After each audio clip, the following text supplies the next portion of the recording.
Este es nuestra torre 1, la torre normalmente le dicen la torre administrativa, pero aquí también queda la aula, sí, está la Facultad de Ciencias de la Salud y la Facultad de Derecho. También, ahí está Ingeniería, es aquí también. Es que la torre 2 es solamente de Administración y Contaduría. Entonces así están las ciencias empresariales y están las ciencias contables. ¿Qué les cuento? Que estamos muy felices de tenerlos aquí en la universidad. Mi nombre es Mario Flores, yo soy el director de Mundo Organizacional, soy el director del grupo y tenemos a cargo la investigación de la Facultad de Ciencias Empresariales. También concomitamos en algunas actividades con la Facultad de Ciencias Contables, hemos realizado proyectos conjuntos y pues el objetivo de tenerlos hoy aquí es darles unas bases metodológicas en investigación, en nuevas aperturas de mente, pero vamos a iniciar hoy con una persona bastante interesante que también pertenece a nuestro grupo de investigación. Ella se llama Eliana Uribe y Eliana, les cuento que es psicóloga con una especialización en emprendimiento y una maestría en bienestar y desarrollo humano. Muchachos, que es que cuando uno ya pasa una cierta... Acabo de escribir y ya se me olvidó, por eso ustedes tienen que aprovechar ahora que están jóvenes a aprender todo lo que puedan, porque uno aprende como hasta una cierta edad, ya luego empieza uno a copiar y se le olvida todo. Resulta que Eliana es actualmente la coordinadora de la Red de Ciudades de Futuros en Alemania y pertenece al instituto más importante de investigación aplicada. Entonces, muy al lugar, la conferencia que Eliana va a trabajar es de Smart Cities, es de ciudades inteligentes. Ella se encarga de hacer todo como el anclaje y de coordinar todos los procesos para aquellas ciudades que uno ve que parecen de ciencia ficción, pues en realidad Eliana trabaja directamente en la coordinación de estos programas con un equipo muy grande. Muchachos, esta conferencia con un gran propósito y es entender que nuestra investigación no es una investigación para naqueles. Es investigación que quizás en algunos momentos veíamos que era de gente con bata blanca, gente con el cabello despelucado, ¿cierto? No me miren, ¿cierto? Pero despelucados y con unas actitudes totalmente descuidadas y por allá alejados. Esa investigación todavía se da, no voy a decir que no. Sí se da en algunos laboratorios, en algunos casos, pero ya no es la tendencia. La tendencia es a esto, a gente joven, fresca, inteligente, relajada, que también tiene una vida social, que también sale con los amigos, que también aprende guitarra, que todo esto. Entonces, esta es la nueva generación de investigadores que ven la investigación, pero sobre todo investigadores que sienten que su investigación va a tener una repercusión muy importante en la sociedad y en la transformación. Miren, algo muy importante y lo plantea Federic actualmente, y es que la investigación inicialmente nace como la generación de nuevo conocimiento y sigue siendo generación de nuevo conocimiento. O sea, todo lo que sea investigación presupone una generación de nuevo conocimiento, pero ahora Frederick lo plantea como no es únicamente la generación de nuevo conocimiento, sino también cómo nosotros ese conocimiento lo podemos ver pertinente a unas necesidades de una comunidad, de una población específica, de una región, ¿cierto? Para la solución específica de esas necesidades. Entonces, eso es lo que queremos ahora, una investigación que sea un poco más aplicada, una investigación contextual o una investigación que sea de corte totalmente aplicada. Y eso es lo que queremos hacer con ustedes. De hecho, cuando ustedes escogieron a los profes en Delfín, miraban algunas líneas, algunos proyectos, y si ustedes se pueden dar cuenta, todos los proyectos son súper aplicados. No son totalmente de teoría pura, que también lo vamos a hacer, y unas investigaciones teóricas cuando ustedes están en cada maestría y doctorado, pero por ahora queremos unas investigaciones muy aplicadas, contextuales y muy pertinentes a las realidades locales. ¿Sí? Entonces, esa es la invitación y hoy vamos efectivamente a tener una invitada de lujo, algo fantástico, pero anda, mejor dicho, es que después de Eliana yo para qué hablo, sí, pero bueno, Eliana también pertenece a nuestro grupo de investigación, como la ven es una chica súper joven, muy fresca también. Estos son los nuevos talentos de nuestro de nuestra región. Entonces es muy importante que nos conectemos, que pregunten todo lo que quieran, Liliana, ¿cierto? Claro, sí. Y pues nada, yo los dejo ahora con Alejandro Vázquez, es nuestro director de emprendimiento. Bueno, tengo que contarles, muchachos, ¿cómo me hiciste? Tengo que contarles que Eliana y Alejandro, que aquí tenemos estudiantes nacionales y extranjeros, son nuestros estudiantes del programa Delfín. Yo les digo los delfines, ¿sí? Porque es del programa Delfín. Ellos son los delfines de nuestra facultad de Ciencias Empresariales y Contables, y pues son los muchachos que nos van a acompañar durante 2 meses aquí con investigación aplicada a cada una de las líneas y contextualizar cada una de las líneas de investigación, pues, de los programas en los que ellos van a estar trabajando. ¿Listo, Alejo? Sí. Saludito, o Eliana, de uno. Sí, bueno, entonces lo dejo con Eliana. Se van a disfrutar mucho la conferencia, muchachos, y espero que estén allí pendientes. Cualquier cosa que vayan requiriendo los van diciendo. Bueno, Mario, gracias por la presentación. Yo voy a ver si esto funciona. Yo siempre digo que yo trabajo en ciudades del futuro, pero la tecnología no es lo mío. Bueno, muchas gracias. Sí, yo soy Eliana. Les voy a contar un poquito sobre mí. Yo estudié psicología en el CES. De ahí estuve trabajando en todo el proceso de desmovilización, en la primera desmovilización con desmovilizados de las autodefensas. Después me fui a hacer una maestría a Inglaterra en bienestar y desarrollo humano y me metí mucho más por la parte de políticas públicas. Volví, monté mi fundación. No sé si alguno alguna vez vio unas vallas grandes de no al turista sexual o unas fotos grandes en algunas comunas de héroes, resaltando héroes en los barrios. La fundación se llamaba un poquito Pasamanos, y después estuvimos 6 años con Pasamanos y me gané una beca para hacer una especialización en emprendimiento en Berlín y París. Entonces me fui para Berlín y París un tiempo, volví, trabajé con el alcalde por ahí 10 meses en el despacho de la primera dama y en planeación, y ya después me fui a vivir a Alemania a aprender alemán desde cero porque no sabía decir nada. Y mientras estoy haciendo, pues decía, bueno, voy a estudiar alemán, ¿qué hago? Empecé a estudiar un poquito de planeación regional y economía. Y después de estar 2 años en Alemania, yo llevo 3 años casi, muchos, llevo más o menos 9 meses trabajando para este Instituto de Investigación Aplicada en el tema específicamente de ciudades del futuro o Smart Cities. Les voy a contar un poquito qué vamos a hablar hoy, como para que tengan contexto. Les voy a explicar qué es Fraunhofer, qué es este instituto, de qué se trata, qué es Morgenstadt. Hay unas palabras que voy a decir en alemán y después en español. Y aquí tengo que hacer un paréntesis y disculparme porque la presentación, algunas de las diapositivas están en inglés porque se maneja toda la información en inglés. Sin embargo, si necesitan algo, si quieren que después se las traduzca, se las mande un reporte en español, feliz de hacerlo, no se preocupen. Y todo lo que esté ahí yo se los voy a contar.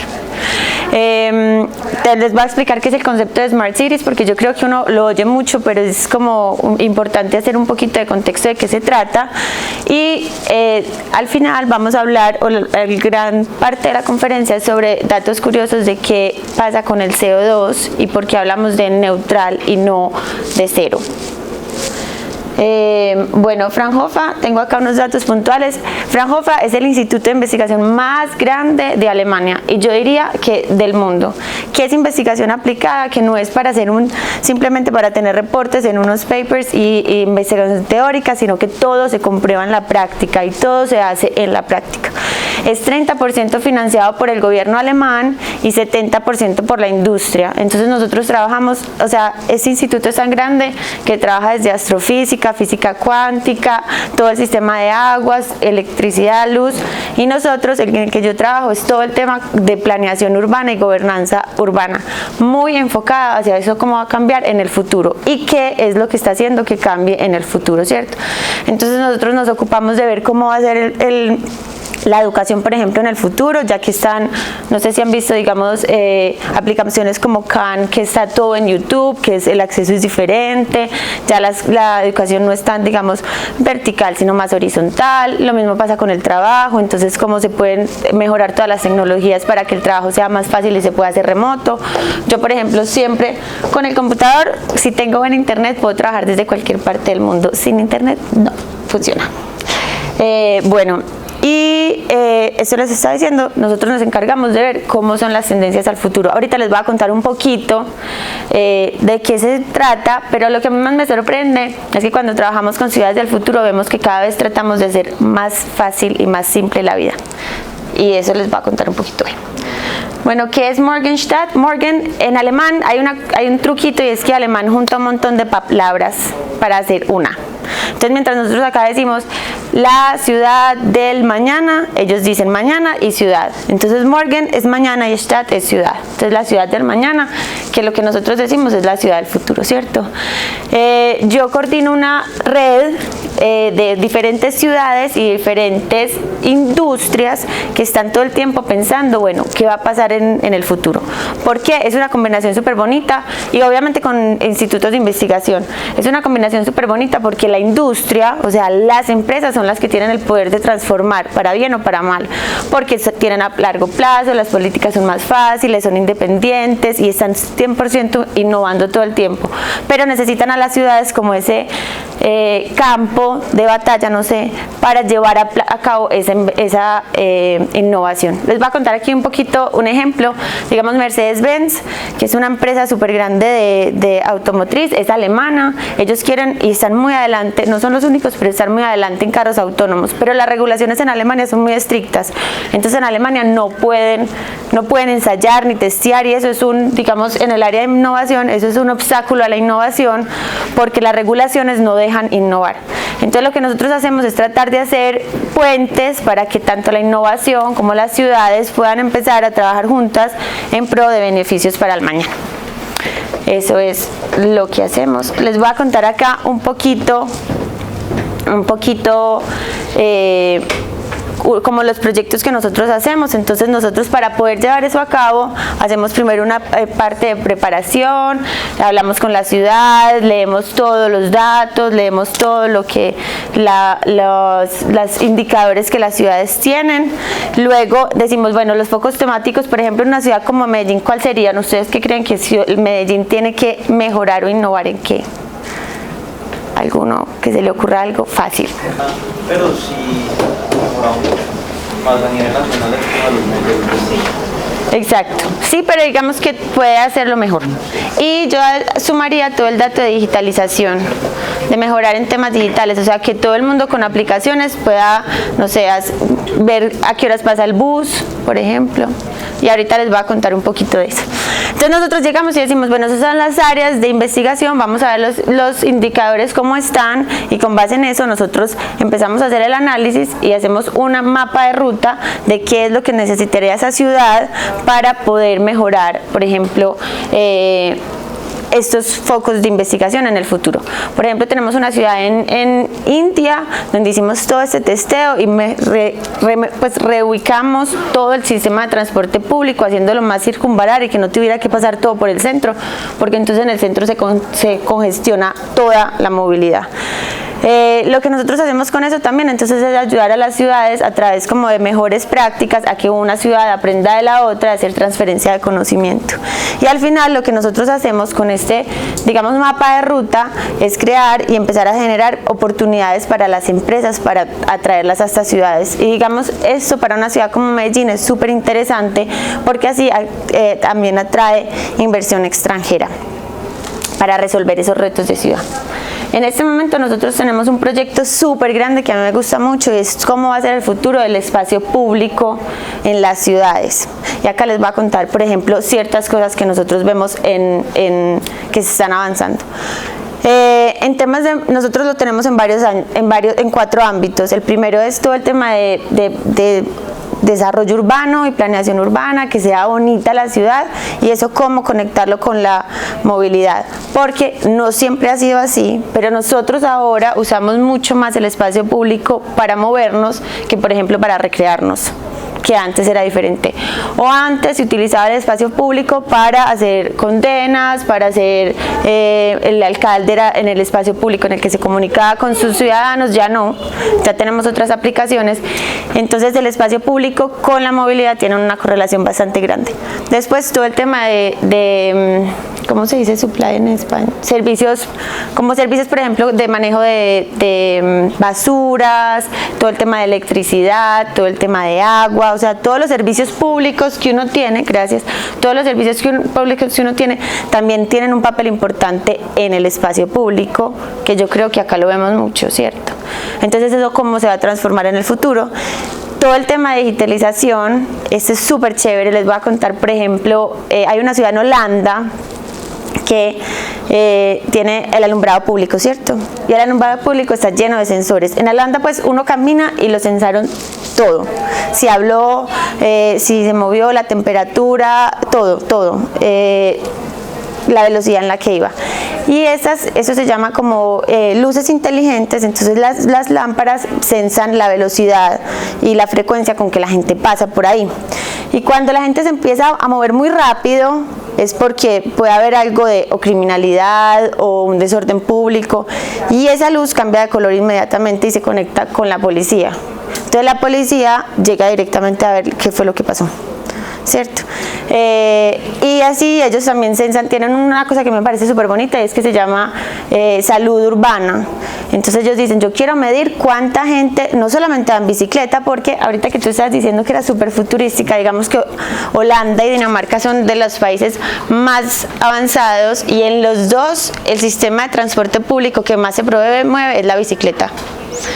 Lo que pasa es que hacen que la bici sea fácil, ¿cierto? Que sea como ese medio de transporte que uno quiera usar. Y en temas de gobierno inteligente es cómo la ciudad pueda capturar y tener toda la data de la ciudad, y con esta data poder hacer una buena toma de decisiones. Para este proyecto queremos tener 20 ciudades y 20 industrias, entre ellas Medellín, idealmente. Pues ya estamos en conversaciones, espero que sí. Estos son algunos de nuestros aliados o de nuestros, sí, como aliados, porque no son clientes, porque Fraunhofer es una entidad sin ánimo de lucro, entonces no es que vendamos, pero más o menos, es un poquito extraño. Y esas son todas pues algunas de las ciudades, y esa es la forma como nosotros organizamos la red para poder saber quiénes se conectan con qué y en qué sectores. Este es un primer prototipo, eso seguirá avanzando, pero entonces digamos tenemos toda la parte de las empresas de energía y cómo se conectan con la parte de edificios, que es algo que vamos a ver hoy, que es bastante importante. Tenemos también todos los institutos de investigación con los que trabajamos, si ven acá, entonces está física, innovación, tecnología, logística, desde datos del comportamiento, y eso es lo interesante de una red como esta, porque atrás hay demasiada gente experta pensando en cómo nos vamos a mover para el futuro, y eso es interesante también para la industria y para las ciudades, y espero que para ustedes también. Les voy a contar entonces ahora qué es Smart Cities. ¿Alguien tiene alguna idea de esto? ¿Alguien se le ocurre más o menos cuando le dicen Smart City qué es? Muy bien. ¿Por qué? Buena aproximación. Como su nombre lo dice. Sí, ¿qué hace que sea inteligente una ciudad? El desarrollo tecnológico que aplica en esa ciudad. Ajá. Sí, muy bien, ¿tú? Bueno, yo había visto que era como la búsqueda de la mejora de calidad de vida de las personas, y también, o sea, el uso adecuado de recursos, y tratar de hacerlo un poquito más rentable. Muy bien, muy bien. ¿Y tú ibas a decir? Podría ser como el aprovechamiento de energía, que es, por ejemplo, luz, el aire y eso, para transformarla a una energía, no sé, calorífica, cosas así. Y que sea, o sea, sin necesidad de contaminar tanto, que sea como automáticamente por la energía. No sé. También. La energía es un papel muy importante. Yo estoy de acuerdo con lo que dice mi compañera y mucho al desarrollo sostenible, entonces pues que haya una economía, que la sociedad esté progresando, pero que también no estemos afectando el medio ambiente, como que sea un trabajo tripartito entre economía, sociedad y pues medio ambiente. También. Digamos que lo más importante de las ciudades inteligentes es que sean ciudades, primero que su meta sea que sean ciudades de bienestar, ¿cierto? O sea, que nosotros vivamos más chévere en las ciudades, que sea más fácil vivir, que sean como nosotros decimos más vivibles. A mí me parece el concepto un poquito extraño, pues porque todas son vivibles, pero sí, que sea más ameno vivir en esas ciudades. Y el medio con el cual se busca llegar a eso es a través de desarrollos tecnológicos. Es un poquito extraño, pero es porque se piensa, o la hipótesis es que esta tecnología hace que los usos de los recursos que tú estás hablando sean más eficientes. Por ejemplo, me voy a adelantar un poquito la presentación, ahorita vuelvo y se los digo. Cuando estamos hablando de movilidad, los carros particulares no son lo más eficiente porque se necesitan demasiados carros para que cada una de las personas se mueva. Algo más eficiente sería, por ejemplo, el transporte público masivo, ¿cierto? Pero entonces ahí entra a jugar parte lo que tú estás hablando del medio ambiente, porque si estamos hablando de un sistema público masivo, de transporte público masivo, no podríamos pensar en algo que sea demasiado contaminante. Ahora la ciudad de Medellín está haciendo una transformación muy grande a los carros eléctricos y ojo que eso tiene un arma de doble filo. Digamos que es mejor que el uso de la gasolina, pero no es lo último, ni lo más ambientalmente. Sí, como amigable con el medio ambiente. Entonces, uno, que tenga uso de la tecnología. Dos, que sean eficientes, ágiles, rápidas. Por ejemplo, que usted vaya a hacer una vuelta a la alcaldía, no le toque quedarse 2 horas, sino que le dieron el ficho antes, que usted se pudo meter a internet, que utilizó la tecnología para que sea más fácil vivir. Digamos que algunos de los... Esos son, ¿por qué? ¿Por qué hablamos de este concepto? Pues porque más o menos el 75% de la población vive actualmente en ciudades y vivirán todavía muchos más. ¿Por qué? O porque las ciudades van creciendo o porque, digamos, algunos municipios aledaños a esas ciudades dejan de ser municipios y se vuelven ciudades y la parte rural se va a transformar en ciudad inevitablemente. Digamos que la gran cantidad de la economía se mueve en ciudades, ¿cierto? Y ojo que ahí el tamaño de las ciudades también es muy importante. Las ciudades tan grandes como Medellín son súper difíciles de administrar. Esto no es lo más smart que haya, pues lo más inteligente. En Europa las ciudades, o sea, de 400.000 habitantes son una ciudad manejable. Una ciudad de 1 millón de habitantes ya es demasiado, y Medellín, pues solo Medellín tiene 2,5 millones y si contamos todo el Valle de Aburrá casi 5. Por eso es que es difícil de administrar. Es mejor por cuadrantes o por comunas.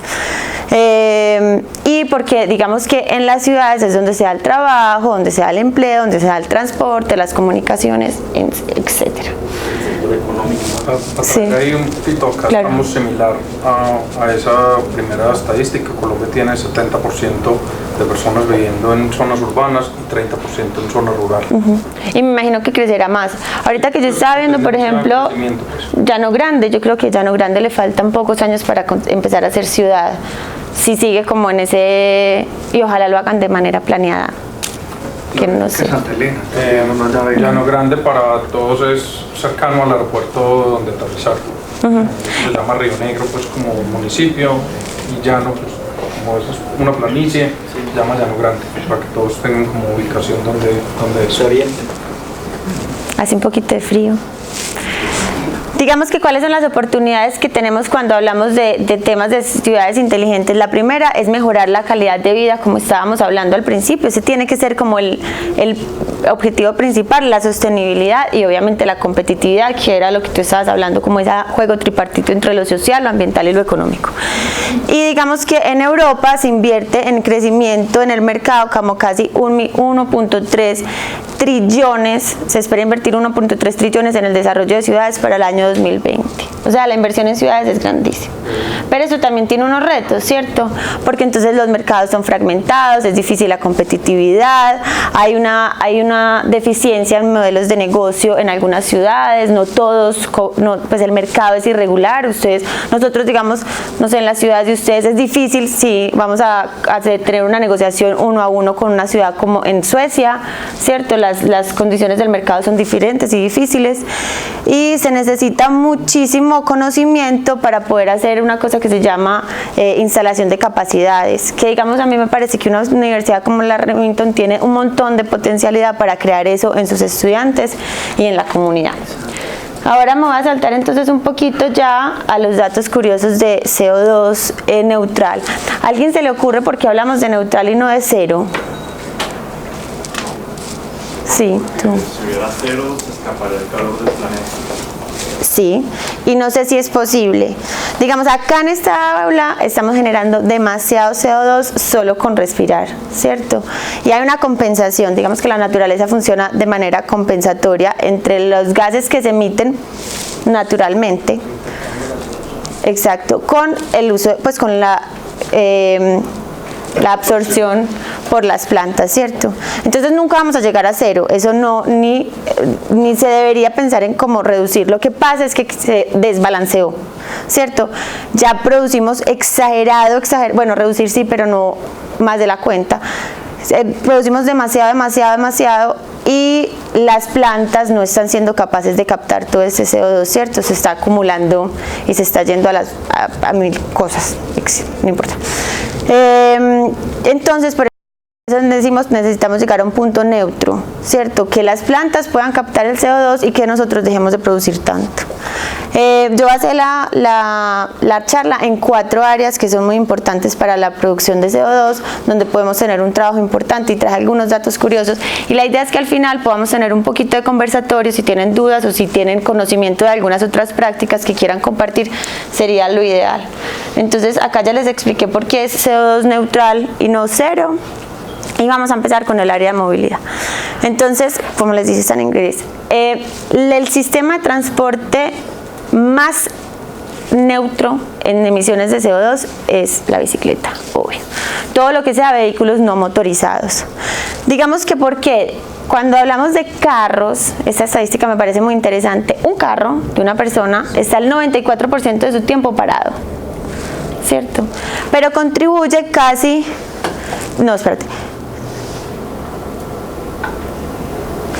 Pero cada persona, cada que digamos quiere buscar un parqueadero, promedio se demora 15 minutos buscándolo, ¿cierto? Dando vueltas, emitiendo un consumo de CO2 innecesario. Si eso tú lo multiplicas por la cantidad de carros que hay en Medellín, por ejemplo, en una ciudad que además tiene una topografía, pues una geografía muy compleja porque tiene 2 montañas y un río donde todo se concentra en la mitad y si no llueve es peor porque entonces los gases no bajan.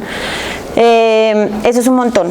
Eso es un montón de CO2 para un uso muy ineficiente de un transporte público particular, ¿cierto? ¿Qué pasa cuando hablamos entonces de ciudades inteligentes? Las ciudades inteligentes aportan o tratan de pensar en un sistema donde si no vamos a tener, digamos, un transporte público muy grande, entonces que sean carros compartidos, ¿cierto? ¿Y cómo lo hacemos? A través de la tecnología. Entonces hay unas aplicaciones que ya existen donde tú llegas y dices, yo quiero un carro, ojalá sea como eléctrico o en este momento eléctrico. ¿Y dónde está? Yo llego, cojo mi carro, voy, hago la vuelta, lo dejo y me voy. Pero no soy dueña del carro, sino que el carro es compartido. Eso es, digamos, a dónde van las ciudades en el futuro. Y mucho más allá, ya cuando estemos mucho más avanzados, es hacer a través de, o sea, el transporte público particular se va a acabar eventualmente. Y las empresas como Volvo, Mercedes, Porsche ya lo saben, ¿cierto? Y ellas que están haciendo en este momento, invirtiendo muchísimo en carros autónomos. Entonces más adelante lo que tú vas a hacer es que tú vas a llamar a tu carro autónomo, vas a decir, hola, estoy acá, recógeme, el carro viene, te recoge, te lleva. ¿Eso qué va a pasar? Que la reducción en volumen de carros va a ser pues inferior, pero no sé si han pensado qué va a pasar entonces con el montón de parqueaderos que hay en las ciudades, inclusive en el espacio público, ¿cierto? Entonces empresas como Bosch y otras en Alemania En este momento están investigando para hacer entonces un sistema de parqueaderos afuera de las ciudades, donde se queden los carros parqueados, pero que dentro de la ciudad el carro simplemente se mueva, pero no se parquee ni permanezca. Entonces eso ya estamos hablando de muchísimo. ¿Eso qué hace? Que entonces la movilidad sea mucho más eficiente, porque entonces no se pierden tiempos buscando parqueaderos o haciendo vueltas innecesarias, bueno, porque uno no se puede meter el carro al bolsillo, sino que sea más eficiente. Entonces hay una compensación y lo más importante en temas de movilidad es que sea intermodal. Uno no necesita el mismo transporte público para todo.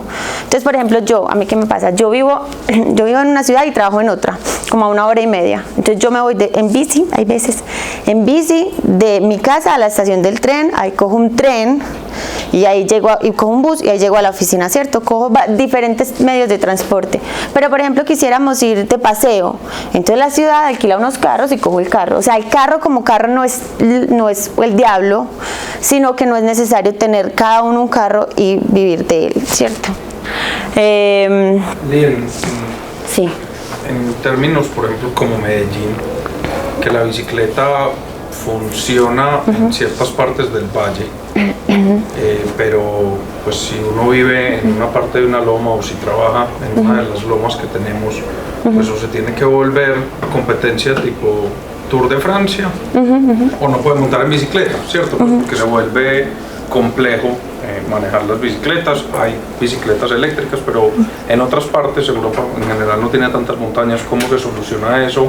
¿O cómo funciona? ¿O es un transporte intermodal, por ejemplo? ¿Qué tipo de experiencias? Porque estoy seguro que aquí tenemos varias ciudades representadas de Latinoamérica que tienen el mismo tipo de topografía como Medellín. Sí, supongámonos, no sé si han visto cómo funciona Medellín, les voy a explicar un poquito. Son 2 montañas muy grandes, ¿cierto? Donde no todo tiene transporte público masivo y digamos que manejado por el Estado, ¿cierto? Sino que hay unas empresas privadas que ofrecen ese transporte público, lo cual hace que acá sea complejo, ¿cierto? Porque las regulaciones son difíciles. En los países normalmente las estaciones de tren son muy cerquitas la una de la otra y frecuentes, ¿cierto? Se trata de que sean subterráneas. O sea, transporte público pues aéreo, pues como el metro de nosotros, o sobre el nivel de la tierra, están súper mandadas a recoger, porque entonces, como les estaba diciendo ahorita, tienen un montón de invasión del espacio público. Eso uno. Entonces, ¿qué se tendría que hacer en una ciudad como Medellín? Idealmente, mejorar el transporte de metro subterráneo que hay ahora. Medellín es muy difícil porque es una montaña, tiene demasiada agua, entonces eso es difícil de construir. Lo mismo le pasa a Bogotá, por ejemplo, que es una laguna. Entonces en Bogotá el sistema de transporte público subterráneo es inviable, lo cual hace más difícil esto. Y lo otro que te iba a decir es, se trata de hacer transportes cortos. Nosotros en Medellín nos equivocamos en una cosa, y es que se vive en una parte y se trabaja en otra, o se vive en una parte y se estudia en otra. En esos países que son más fáciles de administrar porque las ciudades son más chiquitas, tu trayecto de movilidad es muy cortico, bueno, a excepción mía, que ya les conté. Pero el transporte la idea es que se trata de que el transporte sea corto, ¿cierto? Que tú te tengas que desplazar lo menos posible. En una ciudad como Medellín, si con las condiciones que tiene hoy, se deberían hacer 2 cosas. Uno, privilegiar el carril de las bicis, porque es muy inseguro. O sea, a mí me da muchísimo miedo montar en bici acá, sobre todo en las lomas, en el poblado, porque son muy chiquitas y el carro se privilegia. En ciudades como, no sé, en Alemania, bueno, en fin, la bicicleta siempre lleva la vía. O sea, es como que se privilegia el uso de la bicicleta. 2, y tendría que ser eléctrica acá en Medellín. O sea, trayectos más cortos, eléctrico y privilegiar a la bicicleta. ¿Qué es lo que pasa? Que también es un tema cultural, porque no hemos aprendido a movernos así. Pero hace poquito yo estaba en una cita médica y me sorprendí positivamente, porque mi médico me decía: Eliana, yo ya tengo solamente bicicleta eléctrica y mis hijas también. Y yo decía, bueno, hay esperanza, hay esperanza. Como que yo creo que también es un tema cultural, de desmontarse Obviamente acá hace mucho calor, obviamente es difícil, o sea, no es lo mismo, en donde nosotros vivimos es súper plano, es cierto, pero una cosa es que es súper fácil, uno no tiene que tener bici privada, sino que las bicis son públicas y están ahí. Entonces, por ejemplo, yo llego, saco el app y digo, bueno, ¿dónde está la próxima bici? Ah, está en tal parte, eso ya está conectado, digamos, con la tarjeta de crédito. Yo digo, ah, bueno, está en parte, pongo el pin de la bici se abre, cojo la bici, me voy, la cierro. Y otra cosa que yo haría en Medellín es no tener estaciones de bicis. Yo las haría regadas en la ciudad, para que eso se llama como la última milla, sea fácil para todos, porque entonces a usted le toca llegar hasta la estación de la bici y volver a caminar, y eso desincentiva también el uso de la bici. Sino que si tú la puedes dejar al frente de tu casa, como la puedo dejar yo, digamos, en Alemania, la dejo al frente de mi casa y alguien más viene y se la lleva, es más fácil. No sé si respondí tu pregunta. Sí. Listo. Y digamos que en temas ya estadísticos, el transporte público contribuye el 4% de las emisiones de gases, mientras que el transporte privado el 56%. Entonces digamos que ahí tenemos una oportunidad muy grande para innovar en otros tipos de transporte. En temas de edificios, ese a mí me ha parecido lo máximo. Yo no sé si ustedes han pensado acá cuánto CO2 se está emitiendo, no solamente por lo que respiramos, sino por lo que hay, digamos, a nuestro alrededor. Yo nunca había pensado que los edificios producen tanto CO2. Entonces digamos que hay ya ciertas empresas como Passive House, que es esta de acá, que ellos crearon unos indicadores para poder construir pensando en cómo emitir la menor cantidad de energía posible, con sistemas de ventilación adecuados, ver por dónde sale el sol, dónde es la poniente, dónde se pueden poner paneles solares para captar más energía y poderla distribuir en el edificio. Y sí, nosotros acá también hay aire acondicionado, afortunadamente no tenemos invierno, entonces no hay que calentar, que eso también, todo el sistema de aire acondicionados es de las cosas que más CO2 producen. Entonces estos índices, o lo que se trata también de hacer en el futuro, es poder diseñar de una manera inteligente, como dijimos ahorita, medioambientalmente y eficiente en uso de recursos, y también más económico, en que se juegue con los temas como cómo se diseña la ventilación, las entradas de luz y la captación de energía, no solo a través de hidroeléctricas, sino también de paneles solares, donde cada edificio pueda ser como autoeficiente y poderse sustentar. En Medellín no es tan fácil porque las regulaciones todavía no lo permiten. Acá tú no puedes decir yo soy proveedor de mi propia luz, eso no se puede. Nosotros tenemos que estar, si somos unas personas legales, tenemos que estar conectadas a la ciudad, en este caso a EPM, pero EPM está haciendo grandes avances en temas de energía, porque la energía es una de las cosas que más CO2 produce, ¿cierto? Eso ya se los dije. Sí. Voy a aclarar, no sé si para todo el mundo es claro que la producción de CO2 no necesariamente es emisión directa de CO2, es decir, el motor de un aire acondicionado, si es eléctrico, no está produciendo CO2 como tal que lo bote como humo, sino que produce CO2 en la ecuación de CO2 neutral, suma CO2 porque está consumiendo energía, y para poder producir esa energía tuvimos que haber emitido CO2 en otro proceso, ¿cierto? Entonces no siempre es emisión directa de CO2 o como cuando nosotros respiramos, sino en el edificio, si consumimos con el aire acondicionado, entonces el edificio produce CO2 porque estamos consumiendo energía y esa energía la tuvimos que haber producido en otra parte. Digamos que en Colombia tenemos un privilegio de que la mayoría de nuestra energía se producida a través de hidroeléctricas, que es una de las fuentes menos contaminantes o menos productoras de CO2 que actualmente existe, pero tenemos regiones, por ejemplo, como la costa Caribe, que hay mucha parte que se hace a través de termoeléctricas. Entonces, aunque la energía es limpia, y ahí digamos entra con lo de los carros eléctricos, yo tengo un carro eléctrico, entonces yo ya estoy súper bien, sí, pero pues la producción de esa energía para cargar el carro eléctrico la hicimos quemando basura. Entonces, pues emitimos una gran cantidad de CO2 y hubiera sido de pronto mejor utilizar la gasolina para poner en esa ecuación de CO2 neutral, para que de pronto le demos un contexto a esa producción. Eso es súper importante. Va a retomar ahí el tema de dónde se produce la energía, ¿cierto? Digamos que en Alemania, porque por las condiciones no hay para hacer hidroeléctricas, hay unas cosas horribles, y es plantas nucleares o carbón, ¿cierto? Que es horrible. Entonces todo eso, digamos, Alemania decidió, dijo, esto es tan grave que cerró todas las plantas nucleares y eso como que se desconecta y eso se demora un montón de años en que ya se apaguen como del todo en temas de emisiones. Con las hidroeléctricas hay un tema importante. Si la hidroeléctrica ya está construida o es lo más, digamos, natural posible, o sea, no se tuvo que hacer una inundación, sino que simplemente por energía mecánica se produce como, bueno, por ese tema de captación del agua, de energía mecánica se produce energía eléctrica, bla, bla, es perfecta. Pero construir otra nueva hidroeléctrica acá sería devastador, pues eso también tiene un impacto ambiental grande, ¿cierto?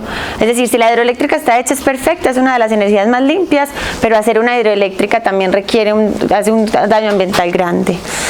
Pero en eso sí era importante en el tema de movilidad ver de dónde viene la energía. Y a mí se me olvidó decirles una cosa que me parece importante en temas de los carros eléctricos, y es que las baterías de los carros eléctricos son súper contaminantes y están creando un problema ambiental ambiental, social y político en el Congo gravísimo, porque se tiene que traer un substrato, pues un elemento que se llama grafito, y eso es el que se produce allá a grandes cantidades, y las baterías duran más o menos 5 años. Entonces por eso les decía, sí es algo mejor que la gasolina y pues como utilizar petróleo y estas cosas, pero no es lo último. Entonces lo primero que se trata de pensar en las ciudades inteligentes es cómo reducir el consumo de energía al máximo, no tener que utilizar tantos. Una empresa utiliza exagerada energía para producir, digamos, un carro. Entonces en el resto de variables, ¿cómo se puede reducir el consumo de energía? Bueno, digamos que Suecia es uno de los países más avanzados en utilizar energías renovables. Energías renovables son, por ejemplo, las turbinas con aire, las hidroeléctricas, o sea, todo lo que no contamina aún más por su producción. Y como estábamos hablando ahorita, todo el tema de edificios produce casi el 40% de las emisiones de gases a nivel mundial, que es un montón. Ya en temas de energía, que nos adelantamos ahí un poquito y lo hicimos pues como entre todo, las ciudades que están tratando de hacer en temas energéticos es que se comparta la energía, ¿cierto? ¿Cómo hacer? O sea, lo más teso en temas de ciudades inteligentes es todo lo que sea compartido. Todo lo que yo no tenga que hacer yo solo, sino que podamos hacer un distrito donde entonces nos compartimos los sistemas de calefacción, nos compartimos el internet, nos compartimos todo el tema de aires acondicionados, para que no cada cosita produzca un montón. Porque si acá, por ejemplo, yo no sé, ¿ustedes han hervido agua alguna vez? Bueno, el agua llega a un punto en que ya no va a pasar nada más. O sea, se hirvió a 100 grados, ya de ahí para adelante no va a pasar nada más. Pero muchas veces uno sigue con el calor ahí, ¿cierto? Esa energía restante se pierde. Entonces eso es lo que trata de hacer estos sistemas, que esa energía restante que se pierde se pueda utilizar en otro. Eso es digamos que conectar toda la red de calentamiento, y que la que ya esté si este salón ya se enfrió, mantenerlo ahí. Sí, mantenerlo ahí no necesita toda esa energía, y esa energía que se pueda salvar, entonces irá a enfriar el siguiente salón y el siguiente salón y el siguiente salón, para que sea más colaborativo, por decirlo así. Esto ya lo dijimos. Y entonces lo que hacen estas ciudades, por ejemplo Leipzig, que es en Alemania, se acaba de ganar un proyecto grandísimo para ser el primer distrito de CO2 neutral. Entonces mejoran todo el tema de energía, todo el tema de movilidad, todo el tema de edificios en un área específica de la ciudad. Es muy chévere. Y por último, el tema de datos, que está acá. Yo combiné un poquito, no solamente datos para el CO2, sino porque son importantes los datos en las ciudades. Y digamos que acá les estaba explicando, esto es todo el comportamiento a través de las luces eléctricas que les dije, pero digamos que el tema de datos hace que las ciudades sean mucho más fáciles de administrar y que podamos identificar dónde son los puntos que se concentra el CO2 en las ciudades.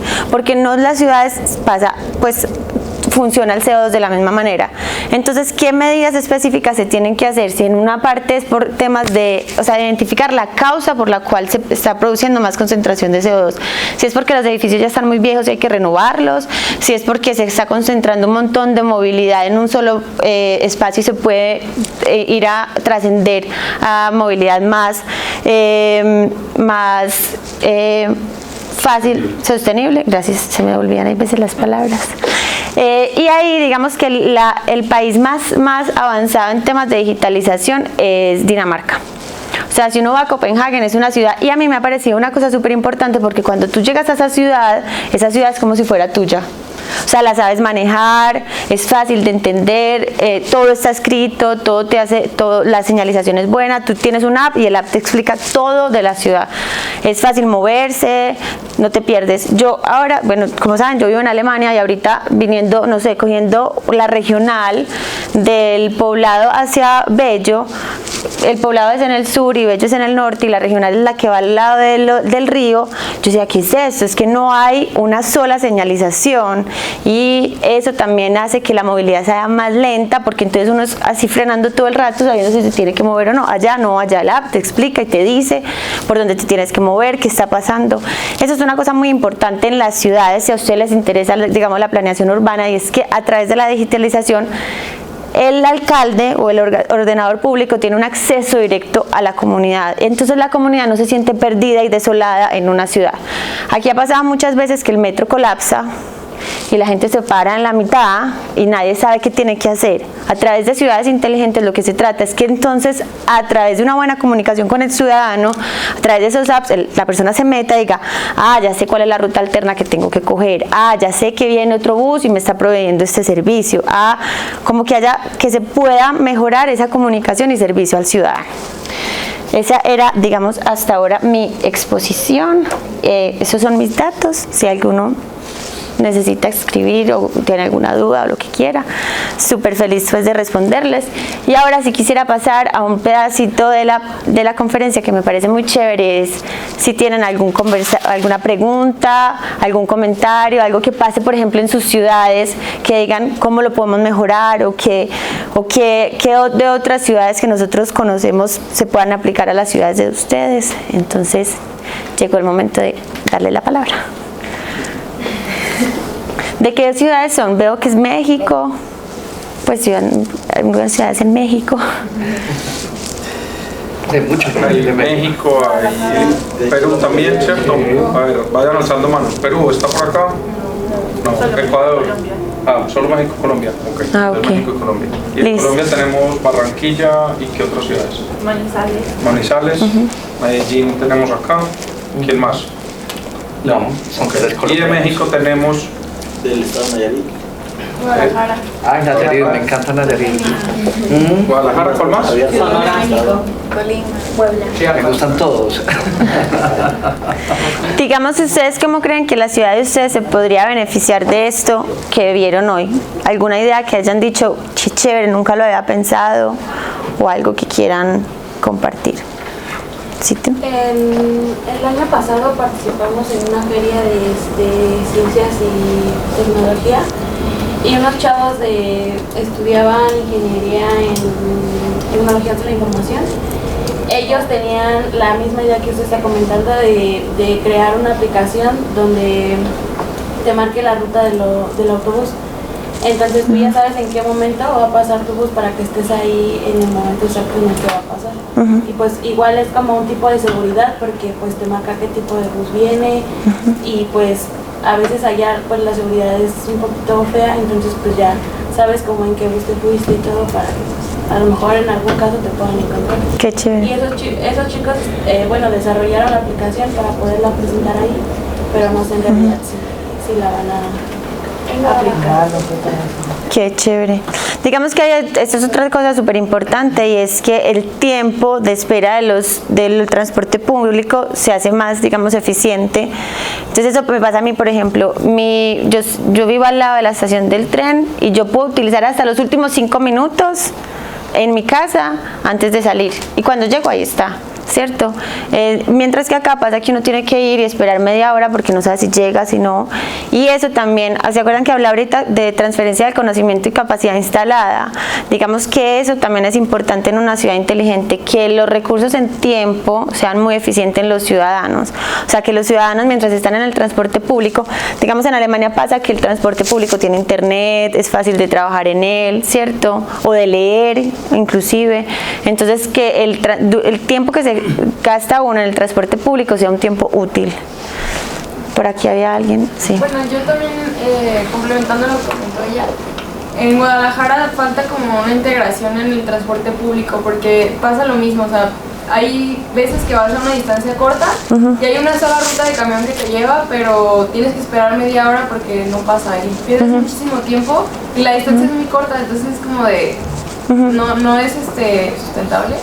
Y por ejemplo también pensando como desde la perspectiva a lo mejor de un turista que viene de Europa a visitar la ciudad, yo lo he pensado y digo, pobrecitos, o sea, es súper difícil que se suben al bus y no saben dónde bajarse porque las paradas no están señaladas, o sea, si tú como local le explicas dónde bajarse, o sea, se van a quedar así de, no, pues a lo mejor no hay algo tan representativo que digas, pues ahí es la parada. Entonces como esa parte de que en los países europeos pues sí tienen las paradas marcadas, sabes cuánto tiempo falta para que llegue el bus, entonces como que esa parte ayudará muchísimo para la movilidad dentro de la ciudad.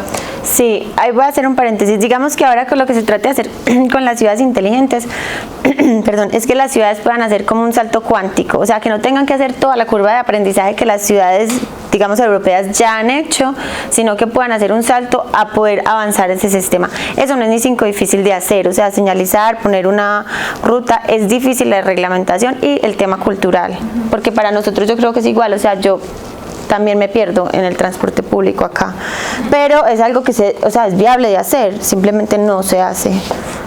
1, 2, 3, 4. 1, 2, 3, 4 y 5. Bueno, yo soy de Armenia, pero estudio en Manizales.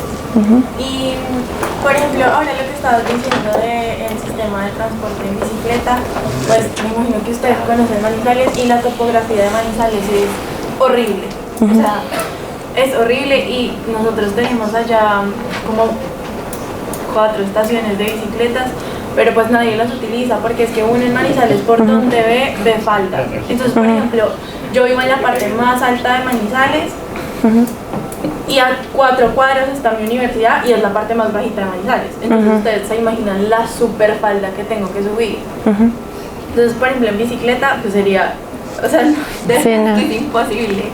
Y lo comparo con Armenia, bueno, y entonces a mí me aterra mucho porque en las noticias estaba escuchando que Manizales es la segunda ciudad más contaminada de Colombia después de Medellín.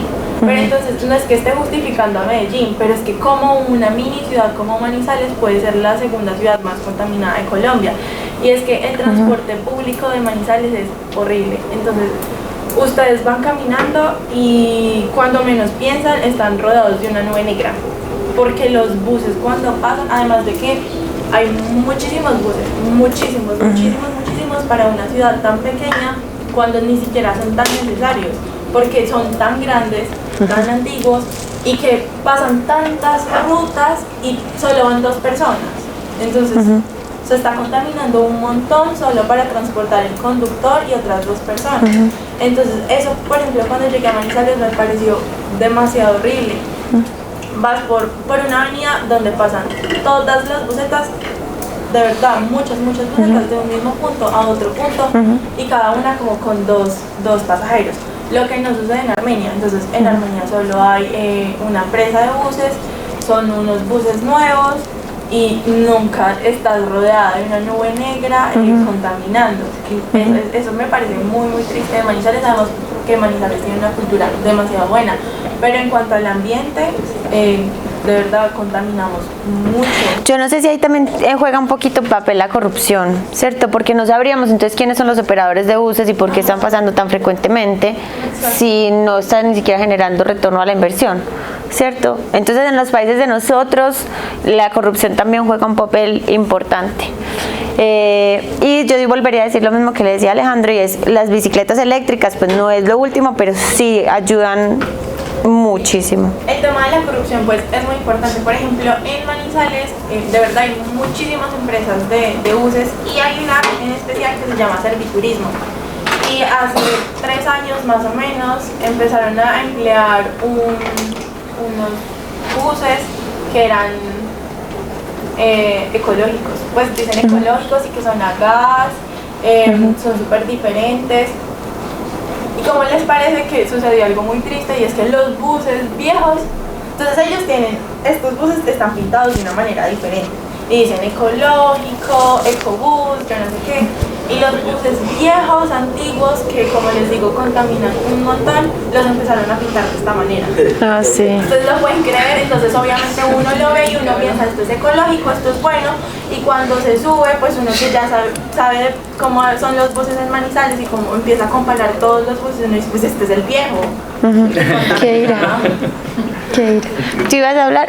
Ya te tocó por ahí yo me acuerdo del orden y ya después tú por ahí. Dentro del centro de Barranquilla es imposible movilizarse porque tienen que estar pendientes de que van a cruzar buses por aquí, autos por acá. Las bicicletas están olvidadas en Barranquilla por lo peligroso que es subirse a una bicicleta por el tema ese del transporte, que son demasiados carros y las bicicletas corren mucho peligro a las personas. Miren, ahí hay otra cosa importante, es la educación. Obviamente pues no ha venido al tema, pero es, digamos, cuando yo saqué el pase, yo no hice nada de clases. Pues mi papá me enseñó a manejar, a nadie le importó, yo saqué el pase 16. En estos países casi que uno tiene que hacer un curso, pues como eso se dice como un curso después de la universidad para poder sacar el pase, ¿cierto? Pero es una cosa súper bonita porque se llama como manejar cooperativamente. Entonces ¿qué es lo que yo pienso ahorita? ¿Por qué acá es tan difícil la movilidad? Porque uno no sabe qué va a hacer el otro. Entonces uno le frena, hace ese movimiento todo el rato en el carro. En Alemania este movimiento se trata de evitar porque en Alemania las autopistas son sin límites de velocidad. Sin límites de velocidad, pero porque la gente sabe muy bien cuáles son las reglas que operan en la vía. Tienen educación vial. Sí, o sea, es que uno tiene que tener casi que una carrera para poder sacar el pase, ¿cierto? Entonces tú sabes, en esta circunstancia todos sabemos qué tenemos que hacer. Si yo me tengo que correr para este lado, si usted se tiene que correr para este lado, si usted tiene que avanzar, mientras que acá es difícil porque nadie sabe predecir el comportamiento del otro. ¿Tú ibas a decir algo? En mi ciudad se empleó lo de la aplicación de a qué hora iba a pasar y así, pero un maestro nos comentó que no funcionó porque los choferes no respetaban los horarios, o sea, decía que iba a pasar una hora y no pasaba, o pasaba después, así. Entonces no funcionó y ya nadie usó la aplicación y así. Y, o sea, el transporte en mi ciudad es por empresas privadas. Entonces, ¿cómo se puede hacer para controlar esto? Como tú decías, cuando es del gobierno pues es más fácil, pero cuando es de empresas privadas pues... O sea, las empresas privadas, si hay una buena regulación es perfecto, pero en nuestros países yo creo que el siguiente paso es la corrupción, ¿cierto? O sea, porque es muy fácil, las leyes de nuestros países son súper amplias, pues hay un montón de huecos donde la corrupción se puede meter. En los países más desarrollados son súper claras, no es no, y tener 18 es 18 y no 19. Un amigo mío australiano renovó el pase en Alemania, ¿cierto? Iba a alquilar un carro. Y para alquilar el carro tiene que tener 1 año de licencia de conducción como homologada. Y tenía, no les estoy diciendo mentiras, y tenía 354 días. O sea, al día siguiente cumplía 364. Siquiera que estás acá. 364 días. Y no le alquilaron el carro. Y no le alquilaron el carro, decían, usted no lleva 1 año, no, ya, ¿cierto? Acá es súper fácil meterse por la norma porque es amplia. Yo soy estudiante de Derecho y bueno, primero, en Colombia hay un síndrome normativo, entonces o sea, por cada cosa hay una ley, es impresionante. O sea, el legislador lo único que hace es expedir leyes que ni siquiera los abogados tienen conocimiento, pues porque es que son muchas.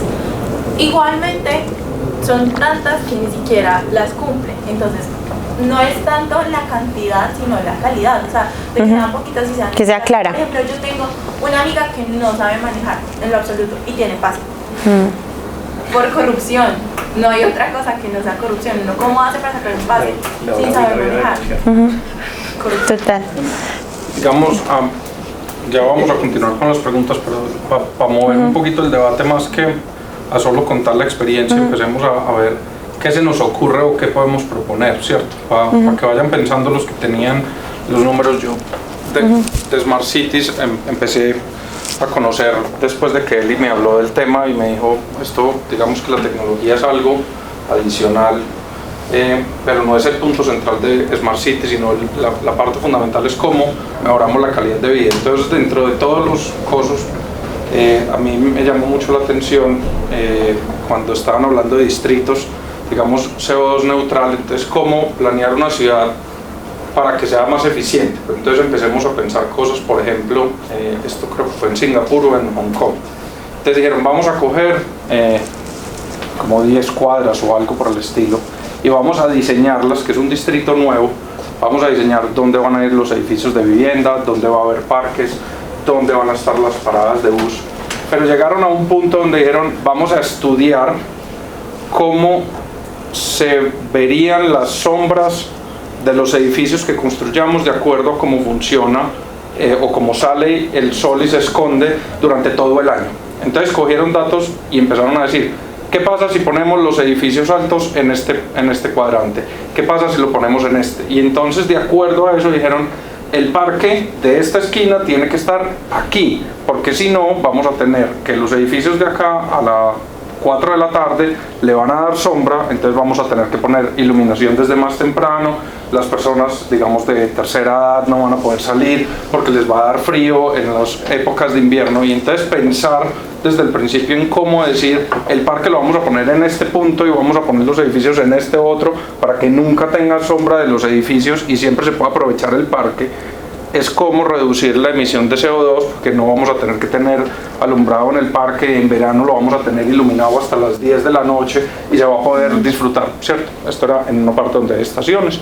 Entonces, cómo empezar a pensar ese tipo de cosas, que es, digamos, empezarlas a pensar desde, no quedarnos solo en la queja, sino, sí, el transporte tenemos problemas, digamos que hay ciertas soluciones que ya son obvias. Entonces, digamos, cuando digo obvias, perdón, no es que sean obvias, sino ya están solucionadas. O sea, que tengamos problemas para implementarlas en nuestras ciudades hoy porque tenemos un problema de regulación, sí, pero el problema de resolver que los buses funcionen y funcionen a tiempo, ya lo tenemos en dos partes. Uno, la parte tecnológica, eso ya está solucionado. Entonces, ¿qué falta? Falta voluntad política y que logremos resolver, que todos los privados lo hagan. Ahí no vamos a lograr resolver algo más allá de decir que tenga una pantalla más bonita o que me avise en una notificación. Entonces, ¿cómo llevamos esta conversación un poquito más?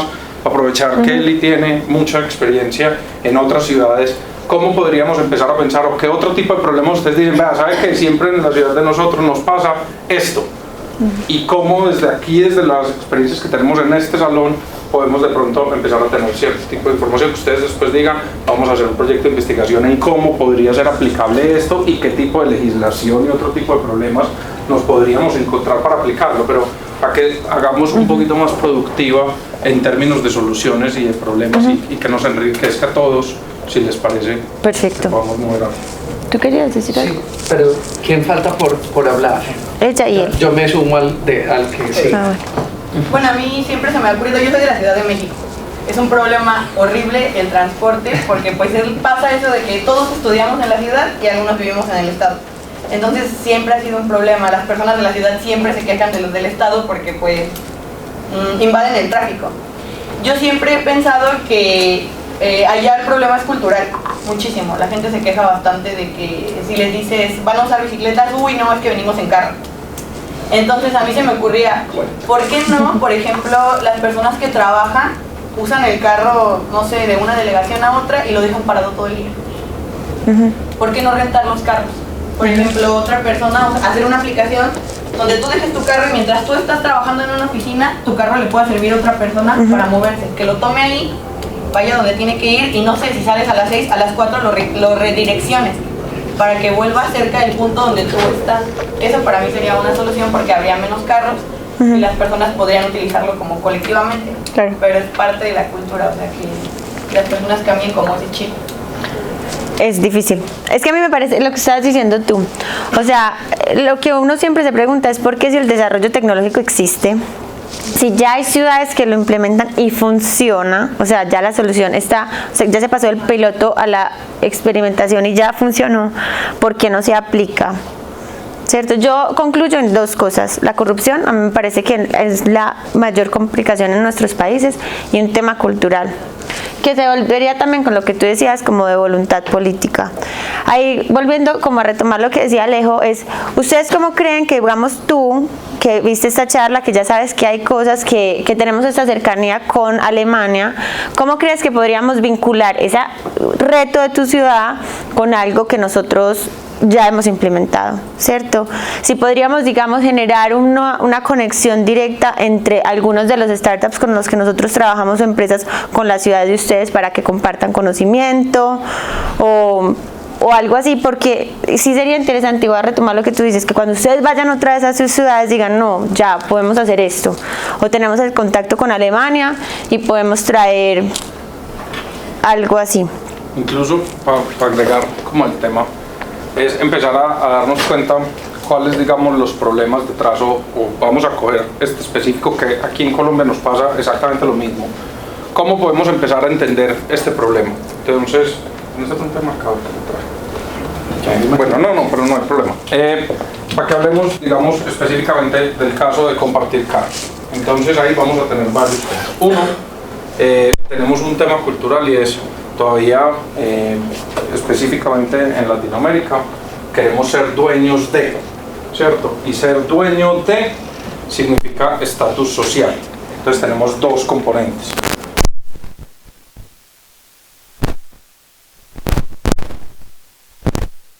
Es o un sentimiento de que me va a hacer al que quiero pertenecer. Entonces vamos tocando dos temas específicos que nos van a, digamos, o que hacen difícil que este tipo de soluciones de compartir el carro funcione. ¿Qué otro, digamos, se les ocurre que pueda aparecer aquí dentro de estos problemas? O pensemos, yo tengo mi carro, llegué acá, entonces como tengo esta reunión y voy a estar trabajando 8 horas acá, yo digo, ok, mi carro está disponible en la cuadra XY, el que quiera lo puede ir a coger y me va a pagar X plata, ¿cierto? Suponiendo que es mi carro. ¿Qué otro tipo de problemas ven adicional de los dos que acabamos de ver, o obstáculos que puedan hacer que esto sí pase o no pase? La delincuencia. Ok, ¿y la delincuencia cómo? Porque vamos más a decir, aumentar la seguridad de que tu carro vaya a llegar. Okay. Entonces tenemos otro problema que resolver. Seguros. Temas de seguros. Cuando hablamos de seguros es responsabilidad. Si yo soy el dueño del carro pero alguien más lo utiliza y roba, o roba, yo voy a ser el responsable porque soy el dueño del carro. ¿Cierto? Entonces ahí vamos teniendo otro cuarto. ¿Qué más? Puntualidad. ¿Cuál? La puntualidad. La puntualidad. Respecto a lo que dice la puntualidad, podría ser una solución, podría ser el inicio del problema, en el sentido de que, como dijo ella, vivimos en una parte y el trabajo nuestro queda al otro lado de la ciudad, que trabajamos. También podría ser una solución implementar, o sea, que se desarrolle más el trabajo en el caso, el trabajo, porque si usted trabaja por internet, en videoconferencias, todo lo que consigue el teletrabajo, no tenga la necesidad de usar su carro y transportarse hasta donde tiene que trabajar y usarlo por internet. O sea que es como el desarrollo del teletrabajo y el trabajo en el caso. Ese es un punto muy válido y va asociado con algo que tocó Eliana al principio, que era en Latinoamérica estamos acostumbrados a... Aquí lejos, yo lo recojo. Tenemos la parte residencial en un punto porque queremos vivir en la parte X y vamos a trabajar a 1 hora o 2 horas. Buena suerte. ¿Cierto? Pues ¿qué? Porque decimos que es así, ¿cierto? Entonces, porque ahí tenemos grandes diferencias en las ciudades, porque yo quiero vivir en el barrio que es más bonito, pero me toca trabajar en el centro, entonces pues trabajé en el centro. Dentro de la discusión, digamos que ese es un problema que es un segundo problema. ¿Cómo hacemos para que los sitios de trabajo estén más cerca de la vivienda y que tengamos flexibilidad de horario y teletrabajo? ¿Cierto? Ese nos ayuda a resolver este problema, pero nos trae, digamos, otro complejidad. Entonces, volvamos acá, no lo vamos a dejar hoy resuelto, pero para que vayamos entendiendo cómo nos podemos ir metiendo a profundidad en cada uno de estos temas. Entonces, digamos, vamos a coger, ya tenemos como 5 que hemos identificado, no serán las únicas, estos son metodologías que ya tenemos que echar. ¿Cómo podríamos decir, listo, cómo solucionamos el problema de que a mí me roben el vehículo y que yo tenga que ser el dueño del vehículo? ¿Cierto? Incluso eso ya hoy hay soluciones, que una de las que Diana, pero ¿qué se les ocurre a ustedes? ¿Cómo podemos resolver esas dos que pueden ir muy ligadas, cierto?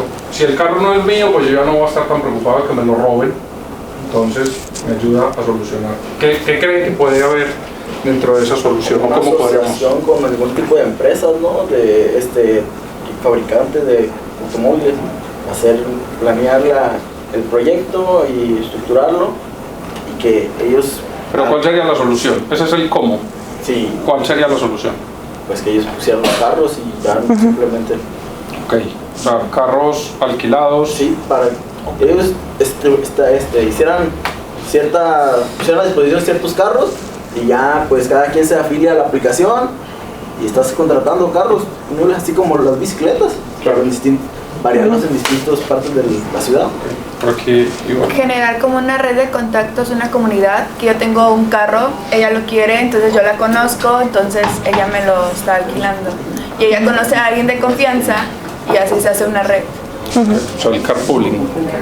Ajá, pero que es mío, pero...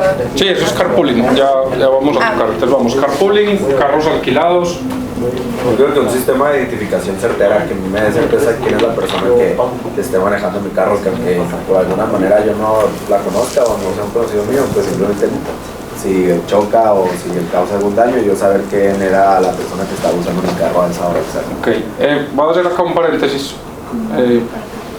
para empezar a invitarlos a ser, digamos, un poquito más profundos en sacar un titular de esos, como lograr que la persona sea más confiable y que yo pueda saber que sea más confiable. Sí, o sea, eso lo puede decir hasta el político y dice vamos a lograr a tener una solución y no quiere decir que sea malo, esa es la solución. La pregunta es, vamos un paso más allá. ¿Cómo logro que una persona sea confiable para mí? ¿Cierto? Para plantear la solución. Entonces, ¿qué significa ser confiable? ¿Y cómo en nuestra sociedad podríamos lograr esa confianza? ¿Cierto? Porque si no, se vuelven ideas que suenan muy bonitas, pero salimos de aquí y ya cuando uno dice, pues, ¿y cómo hago para saber que yo voy a confiar en la persona que salgo aquí y apenas lo veo? Porque si eso lo tuviéramos súper resuelto, pues no tendríamos desconfianza y no necesitaríamos a los abogados que nos ayudaran a hacer los contratos para... Pues, y no estoy diciendo, no es específicamente solo eso, sino los estoy invitando dentro de la parte académica a cómo empezar a que no solo son ideas que suenan muy bonitas, sino que sean ideas que se pueden implementar. O decir, mire, ¿qué tal si tenemos un sistema de identificación que no pueda cambiarse y que no haya forma de falsificarlo? Ok, listo, tenemos muchos retos. ¿Cómo lograr que no sea falsificable? ¿Cómo lograr que lo podamos tener todas las personas? Entonces, ¿cómo vamos a tener, no sé, un sistema de identificación basado en ADN que se saca en el momento en el que una persona nace? ¿Es posible? ¿Es aplicable? ¿Qué tan viable? ¿Nos demoraremos 100 años? Ah, ok, no, entonces esa no nos sirve para solucionar el problema actual. Es una idea muy buena, pero no es viable hoy. Es más como ese tipo de invitación. Mira Alejandro, que cuando inició Eliana dijo algo que a mí me encanta y que además nos compete a los que estamos aquí, y es que las empresas son las llamadas a empezar a trabajar en todo esto. Entonces, qué bueno que nosotros que estamos en las ciencias empresariales, que estamos investigando en todo esto, pero que además también estamos, digámoslo así, como comprometidos, o tenemos que estar comprometidos con el desarrollo sostenible, porque no lo hacemos con las empresas. O sea, si efectivamente tenemos unas personas que van todas al mismo lugar a trabajar, y pues en lugar de yo irme con personas desconocidas que quizás tengan todo este tipo de problemáticas, mejor yo voy contactando en mi app, voy por la avenida X, ¿cierto? Y quiénes son las personas que están allí, a qué horas voy a pasar aproximadamente y recojo todas las personas que vayan para mi misma empresa y llegamos, ¿cierto? Al otro día puede ser otra persona que vaya por la misma ruta, ¿sí? Y entonces ahí optimizamos también el transporte de 1 para 5 que pueden ir en el carro. O sea, tratar de mirar también cómo en las organizaciones nosotros, a partir de la tecnología de ese tipo de incentivos, podamos también contribuir. Porque acá los muchachos son de gerencia, son todos de la administración, de la contaduría, de la ingeniería, y van a abordar específicamente ese tipo de problemáticas dentro de las organizaciones. Entonces nosotros allí, dentro de la organización, vean, y algo muy importante que se hace en la organización es la cultura. Si yo genero una cultura hacia el cuidado del medio ambiente, hacia el uso racional de los recursos naturales, hacia el desarrollo sostenible, esa cultura que se va generando en los empleados muy probablemente pueda ser replicada en sus casas, y a su vez entonces en las casas también van a contribuir y se va a generar una cultura, porque aquí las instituciones educativas y las instituciones de trabajo, las empresas, lo que están llamadas es básicamente a eso, a generar unas culturas distintas. Entonces creo que por ahí también pensar todas estas oportunidades de Smart Cities en las empresas me parece fundamental. Miren que hay otro reto, ya te doy la palabra, otro reto súper importante que digamos que el tema de CO2 tiene dos componentes, uno local, ¿cierto? En temas locales entonces es como nos adaptamos, así se llama, a ese cambio y a este montón de emisiones en el área local, que sería digamos como una ciudad, y reglamentaciones como de planeta, no sé, que tienen que ver más como en ámbitos de interrelaciones de países o desarrollo internacional. Y hay un tema en este momento muy importante, y es que se está empezando por algunas ciudades a cobrarle impuestos por la cantidad de emisiones de CO2 que tengan las ciudades, que creo que cuando me dijiste que eran como más del área de administración, ese tema es bastante importante. Y dos, el tema de incentivos laborales. Cuando tú tienes, digamos, una empresa donde tú puedes llegar con tu carro y es gratis, pues decir que te hacen bicicleta es un poquito extraño, ¿cierto? Hay un tema en ciencias del comportamiento, no me acuerdo cómo se llama el autor, y él dice que su decisión se basa en la decisión más fácil que tenga para tomar. O sea, en temas culturales usted siempre va a irse por el camino más fácil, ¿cierto? Si el camino más fácil es la bici, usted va a coger la bici, pero si el camino más fácil es que usted sale de su casa, tiene el carro, llega a su casa y hay un parqueadero, el parqueadero es gratis, pues es que ahí no hay forma de competir con eso, ¿cierto?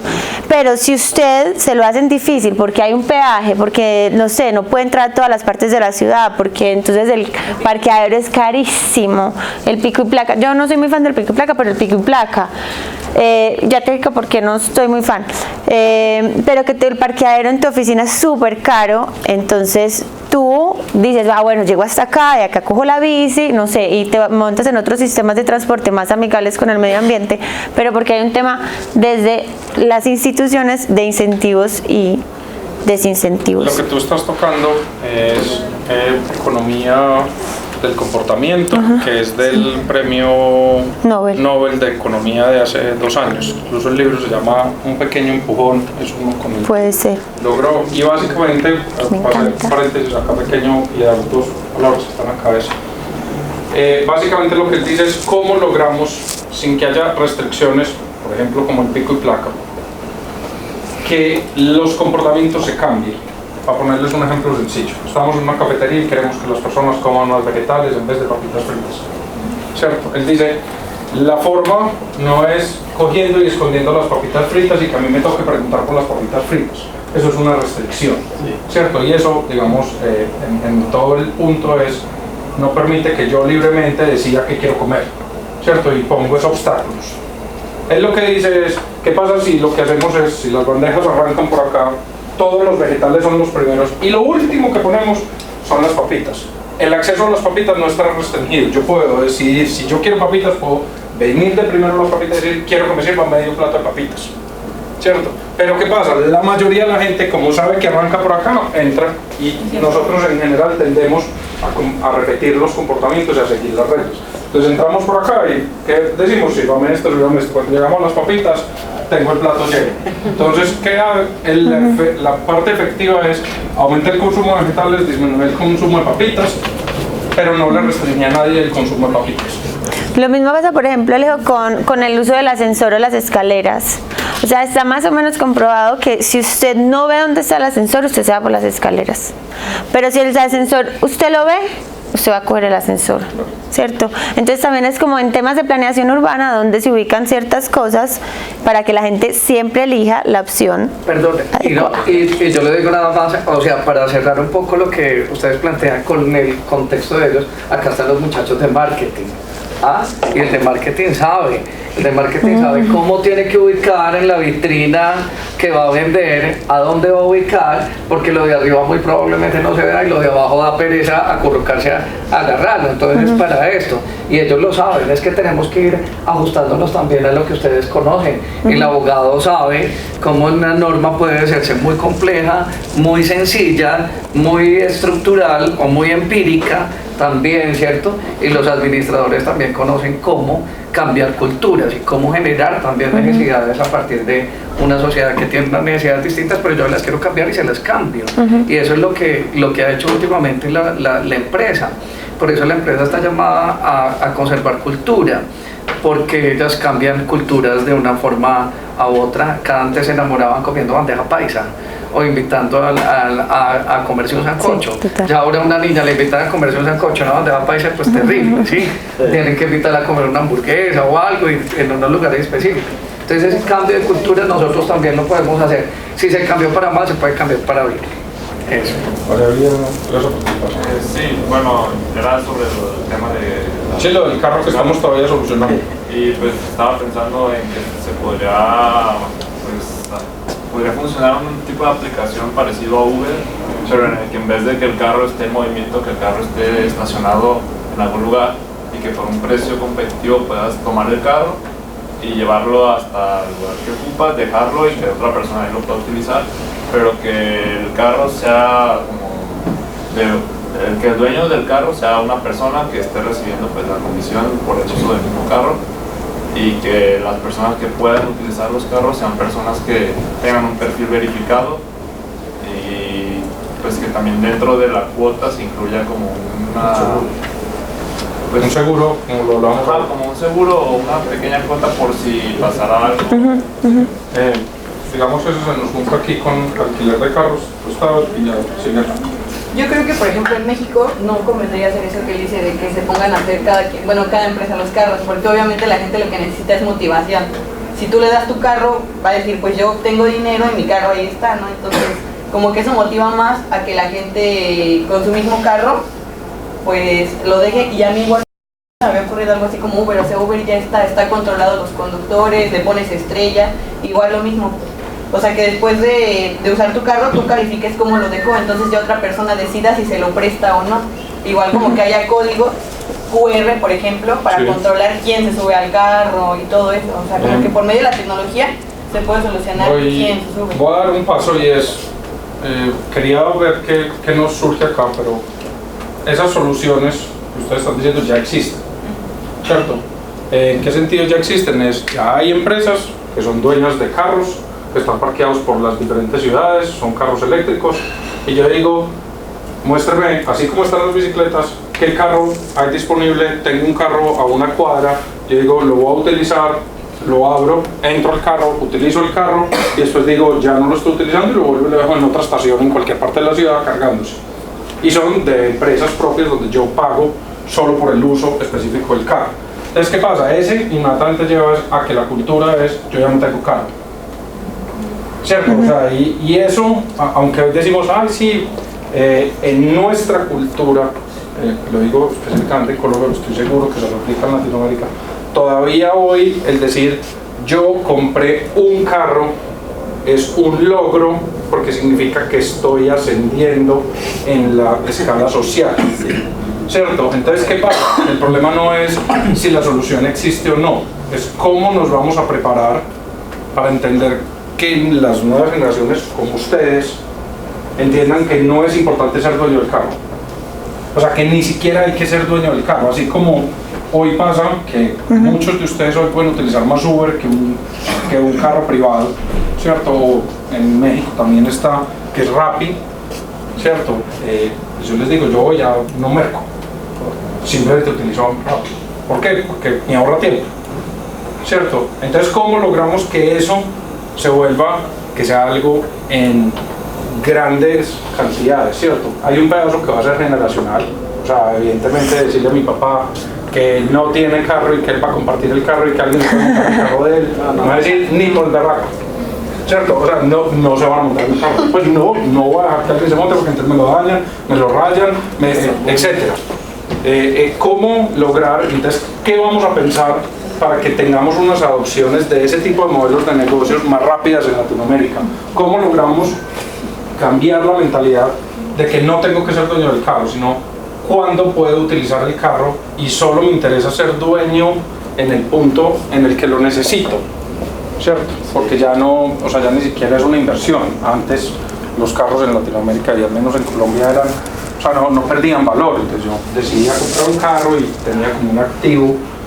Hoy un carro después de 3-4 años ha perdido suficiente valor como para que no sea rentable, como decir, que sea como un negocio, mejor dicho. Estamos. O sea, acá en Colombia hay un factor importante y es que hay que culturizar a las personas, porque si no todas las soluciones que estamos dando rayarían con las personas que se dedican al manejo de taxis, porque así como pasa con Uber o con InDriver, se van a molestar porque les están quitando su empleo. A mí, y en la parte de seguridad de a quién se le presta el carro o a quién, a mí se me ocurriría que en una aplicación uno se registre cuando va a montarse al carro. Si sucede un accidente o algo, sea verificada en la aplicación quién está usando el carro y el pago lo haga quien lo está utilizando en este momento. Porque es muy fácil cambiar tu perfil. No, yo soy una persona correcta, manejo bien y tal en otras aplicaciones, pero si tú tienes su cédula, tus datos personales, no algo que pueda ser cambiable, sino algo que ya esté verificado, es más fácil que las autoridades puedan decir, no, esta persona chocó el carro, esta persona responde por eso. Eso es, digamos, en nuestros países y así es el deber ser. Lo que pasa es que están pensando ideal. Solo les hago una pregunta, ustedes, los que hayan utilizado Uber de acá, ¿cuántas veces revisan que la foto de la persona en la aplicación sea exactamente la misma que está manejando y que sí se llame como está? Yo lo hago y de paso... ¿Lo hacen permanente? Siempre. Comparto mi ubicación en tiempo real. Pero lo haces por un miedo de estarte montada con un extraño. Eso quiere decir que no confías. Claro, entiendo por qué sé que las mujeres en general son mucho más prevenidas por todo lo que nos pasa en nuestras sociedades. O sea, entiendo la precaución que tienes, pero exactamente eso significa que no está funcionando, ¿cierto? Y no funciona porque pues, yo puedo poner cualquier cédula y todavía nosotros en Latinoamérica no tenemos unos sistemas que permitan verificar que la cédula sí sea, que no sea una cédula falsa y que no sea un robo de identidad, ¿cierto? Entonces hay algunas veces que esas normas son muy buenas, pero es lo que pasa acá. Entonces, no, vamos a poner que no puede haber un parrillero hombre en motos porque esos son los que hacen los robos. Si yo ya robo, me importa 5 si me multan. O sea, el que cumple esa ley es todo el que no roba. Ya, porque el que roba, pues si ya tiene un arma sin permiso, es capaz de atracar. Le importa 5 si pone casco o no, o si lleva un parrillero atrás o no, porque esa persona no valora el tema de, tengo que respetar las reglas, entonces, no, ya no me voy a montar, porque pues yo sí puedo robar, puedo cargar armas, pero no me voy a montar con un parrillero detrás. El parrillero es el que va de segundo en la moto, pues en la parte de atrás. Entonces, hay que ir un poco más allá de cómo garantizar que el mismo sistema como tal sea capaz de garantizarme que eso funcione. No siempre es fácil. Pues o sea, eso, si estuviera solucionado, pues no lo estaríamos discutiendo acá. Al otro punto que tocas es que los taxistas, ahí sí ya es un tema personal mío y es, acá somos demasiado paternalistas. Y en Colombia ha faltado un tema de voluntad política para que Uber funcione, ¿cierto? Y para ponerlo tan claro somos tan descarados que hoy a Uber le estamos cobrando IVA. Y eso no tiene ningún sentido. O sea, uno no puede decir que algo es ilegal y después el gobierno, por otro lado, decirle, venga que usted me tiene que pagar impuestos. Entonces, o soy ilegal o no soy ilegal. Pero en medio ¿qué pasa? Eso lo hacen negociar y dicen, no puedo ponerlo a usted legal, necesito que usted me ayude acá, pero no lo voy a perseguir como lo venía persiguiendo, ¿cierto? ¿Qué pasa? La innovación va a pasar y hoy Uber es una opción y eso, o sea, nunca va a haber forma de que eso se quite. ¿Por qué no va a haber forma? Porque nosotros los usuarios decimos, eso funciona mejor y me presta un mejor servicio que el que existía, y mientras eso pase, voy a seguir utilizando. Que eso no suene bien, que haya cosas, entonces la solución es cómo vamos a coger a las personas que manejan taxi y no los vamos a dejar tirados. Entonces, venga señores, hay una nueva forma de transporte. ¿Quiénes de ustedes pueden funcionar en ese transporte? ¿Quiénes de ustedes van a hacer otro tipo de labores? Porque si no, es lo mismo que pasaba cuando salió el carro. Entonces todos los que tenían caballos y coches iban a decir, entonces no puede haber carro porque entonces no estaríamos donde estamos hoy, ¿cierto? Porque la innovación siempre va a pasar. Digamos, ahí es cómo o qué alternativas buscamos para que la gente no quede tirada, porque estamos hablando de personas. Entonces, ¿cómo vamos a tomar es, no solo a través de legislación, sino, venga señores taxistas, ¿qué necesitamos para que ustedes puedan trabajar en Uber o para que ustedes puedan trabajar en otro tipo de proyectos? O para que ustedes sean los que administren el call center de la empresa que alquila los carros, ¿cierto? O cómo hacemos que ustedes sean los que hacen el mantenimiento de esos carros y sean los encargados de, que también pasa, entonces, yo cojo mi carro pero lo dejé tirado en esta esquina, pero en esta esquina no hay tanto tráfico porque tenemos datos de cuánto se utiliza en esta esquina. Necesitamos que alguien coja, vaya a ese carro, lo recoja y lo ponga en una estación. Entonces, venga señor taxista, usted antes manejaba taxi, ahora usted, su nuevo trabajo es recoger los carros que están por toda la ciudad y volverlos a poner en donde más se utilizan, para que cuando yo salga en el centro a las 6 de la tarde, que debe haber el triple de carros en esta estación, si haya carros para que todo el mundo los utilice. Entonces, ¿cómo pensamos es en nuevas formas de que esas personas trabajen? Que es que a mí me gustaba manejar taxi. Listo, hermano, ya no tenemos taxi. O a mí me gustaba manejar caballos, ya no hay caballos. Pues que lo mismo le pasó, por ejemplo, en temas de innovación, lo mismo, hay un montón de cosas, pero digamos en temas, si vamos a hablar solamente de innovación, la innovación tiene como una curva de aprendizaje, ¿cierto? Y el siguiente innova un poquito más abajo del anterior, pero tiene una curva más grande, ¿cierto? Porque como que se chupa la rueda, no sé. Pero es lo mismo que le pasa, digamos, a Kodak, pues si ya nos vamos a meter solamente con el punto de innovación. Es como el ejemplo cliché que uno siempre usa para explicar Kodak. ¿Saben todos qué es Kodak? Sí. A Kodak le dijeron, viene la... No, ¿qué? No, ya hay que hacer esa verificación. Porque es que yo ya soy más grande, sí. Kodak... le dijeron, viene la digitalización, viene todo el tema digital. Lo inventaron. Ellos fueron, las patentes de las cámaras digitales son de Kodak. Esa parte no me la sabía. La directiva de Kodak dijo, digo, no, eso no tiene mercado. A dañar todo el mercado de rollos, entonces no lo utilizaron ni Sony. Cuando ya se podía licenció con la cámara digital y se trabajó. Y ya Kodak se desapareció. Lo mismo pasó con Nokia, ¿cierto? Lo mismo puede pasar con los taxis, ¿cierto? Con el PIN. Con el BlackBerry.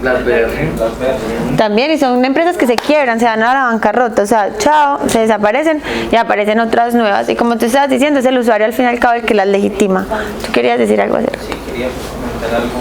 Primero que Alejandro, que lo que estás preguntando ahora me quedó una duda desde qué punto y qué problema, porque si es de la parte de la movilidad y el carro, entonces el solo hecho de tener carro presenta diferentes problemáticas. Mencionaste la seguridad, la dificultad en el transporte zonal, el tema ambiental. Entonces encontrar una solución integral para solucionar ya es un reto complicado.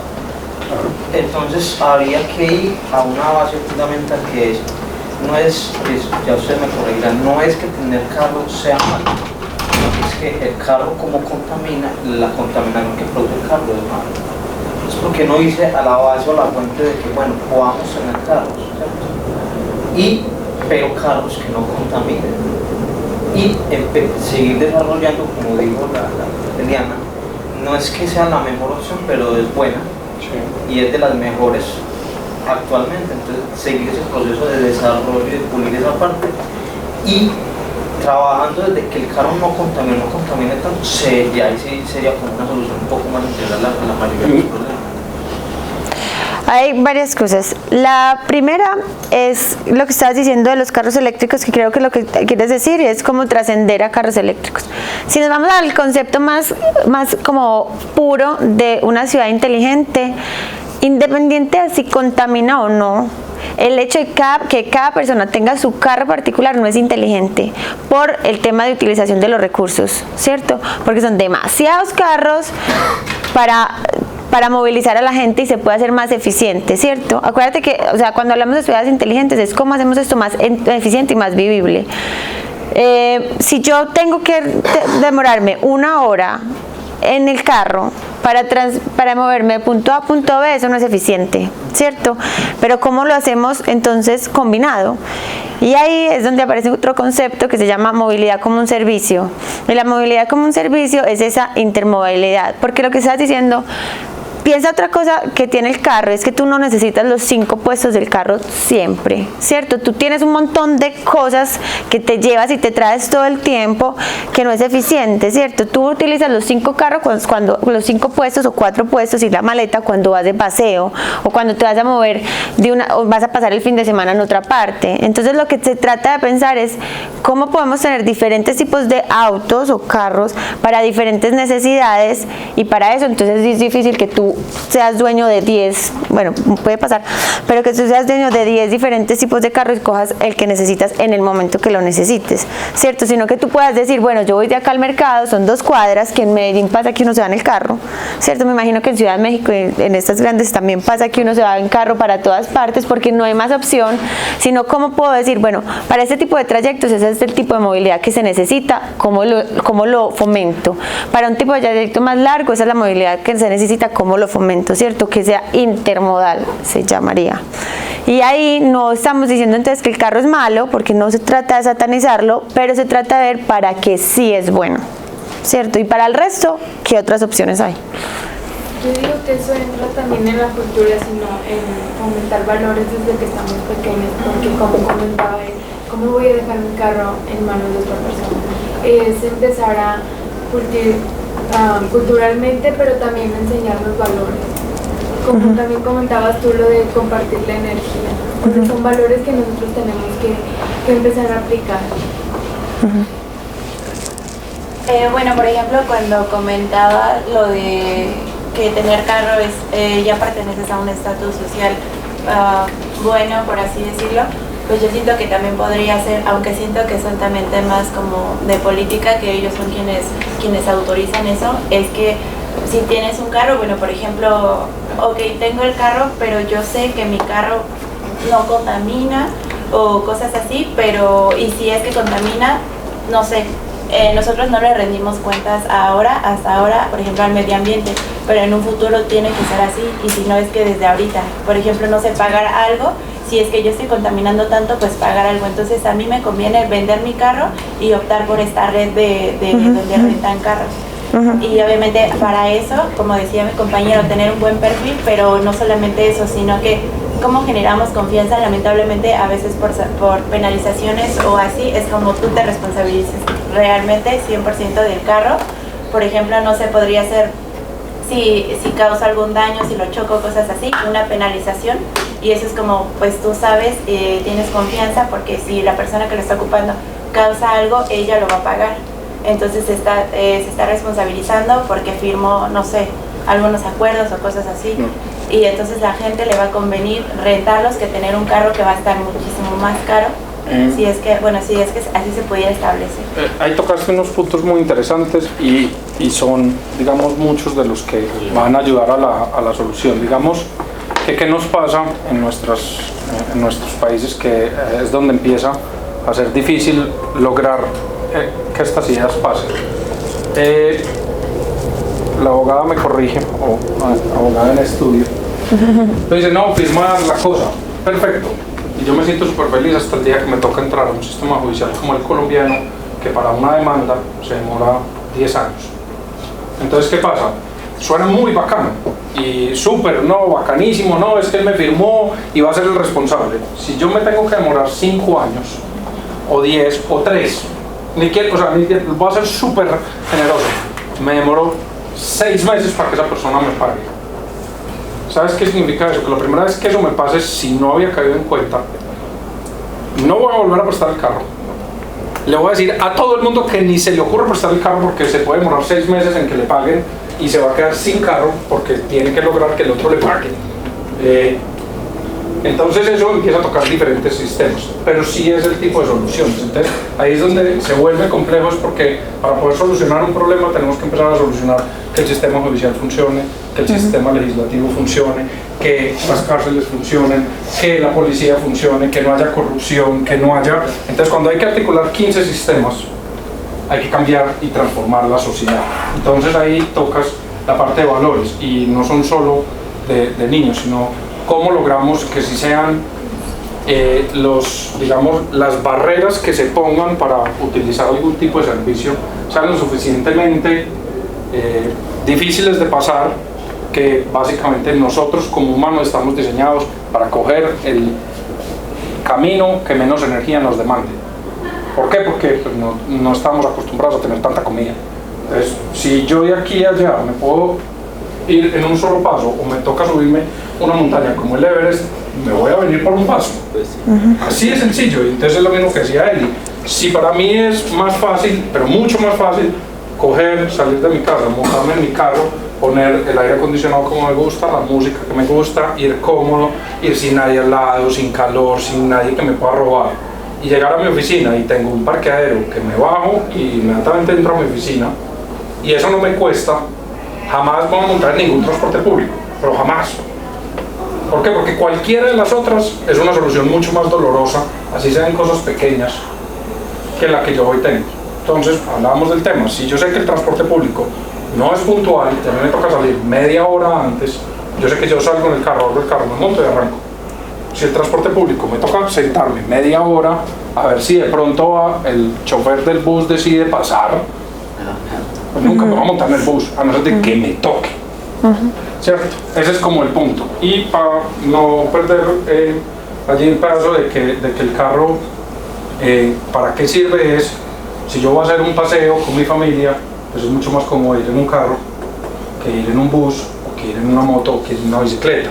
Entonces el carro es muy bueno para ciertos usos. ¿Cómo logramos es que los usos que le demos a cada uno de los transportes sí los tengamos y sí seamos capaces de tenerlo intermodal? Entonces puede ser incluso, pues yo llego en mi carro, si vivo en las afueras de la ciudad, llego en mi carro hasta un pedazo de la ciudad, lo dejo parqueado afuera y ahí cojo un transporte que sea un metro, un tranvía o una bicicleta o otro tipo de cosas, porque como Eli, pues Eli vive cuestiones de la vida en otra ciudad.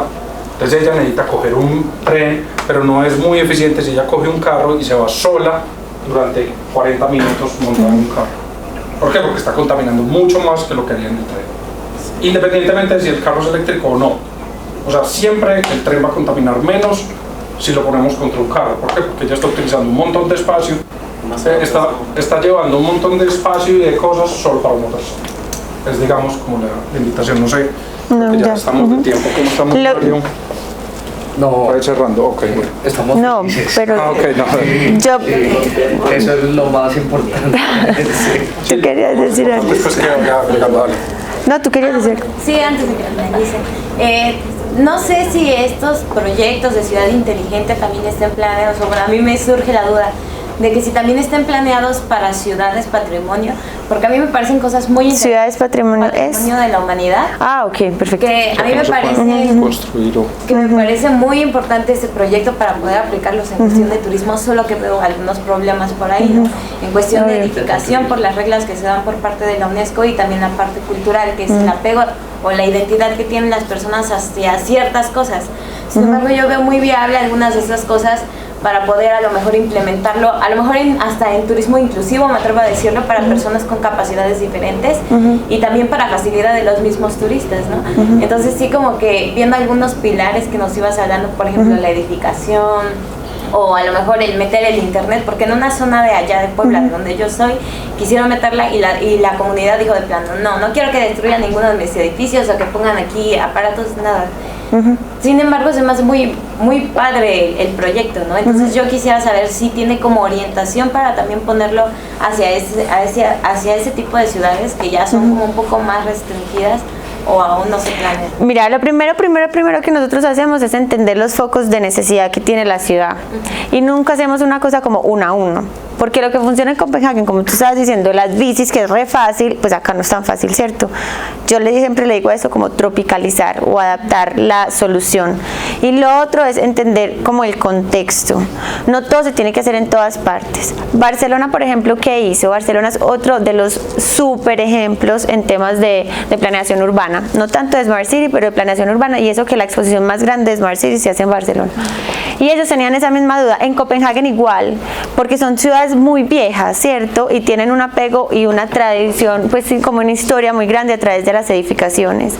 Ellos hicieron todo una forma de cómo adaptar los nuevos sistemas de iluminación, de aire acondicionado. Ese es un proyecto gigante que ya existe y es como a esos edificios que son muy viejos se les adapta a las nuevas tecnologías que tienen, sin afectar la fachada, ¿cierto? Entonces, digamos, Barcelona, ¿qué hizo? Sostuvo las fachadas, era impresionante. Ellos cogieron las fachadas y las sostuvieron así, mientras reconstruían toda la parte de electricidad y de manejos de aguas internos. Y después esa fachada se la pegaron al edificio. Entonces, si tú entras al edificio, el edificio es súper nuevo y la fachada es antigua. Eso vale muchísima plata. Pero son medidas, digamos, que más sostenibles a largo plazo. Entonces, digamos que eso ya se hace. Las dos ciudades más grandes son Copenhague y Barcelona, donde tratan de modernizar los edificios sin afectar la fachada. Y lo otro que te diría, como en ciudades protegidas por la UNESCO, eso hay que ver ciudad por ciudad cuál es la necesidad. No todas se tiene que hacer todo. Cuando tú mencionaste todo lo que se hace en los países donde has estado, Copenhague, Dinamarca, Alemania, Holanda, son países europeos y al Estado también nos hicieron. Y además de lo que tú has comentado también de la universidad, esos proyectos bacanos como árboles artificiales que se encargan de absorber el CO2 y de liberar oxígeno, como lo que hacen las plantas, pero a un nivel macro, ¿cierto? La pregunta mía es, para esos países del primer mundo que tienen la economía, tienen la educación, tienen la posibilidad, o sea, ¿qué responsabilidad tienen con ese sector? Sudamérica, Colombia, ¿qué responsabilidad tienen y cuál es el reto? Mira, súper chévere la pregunta.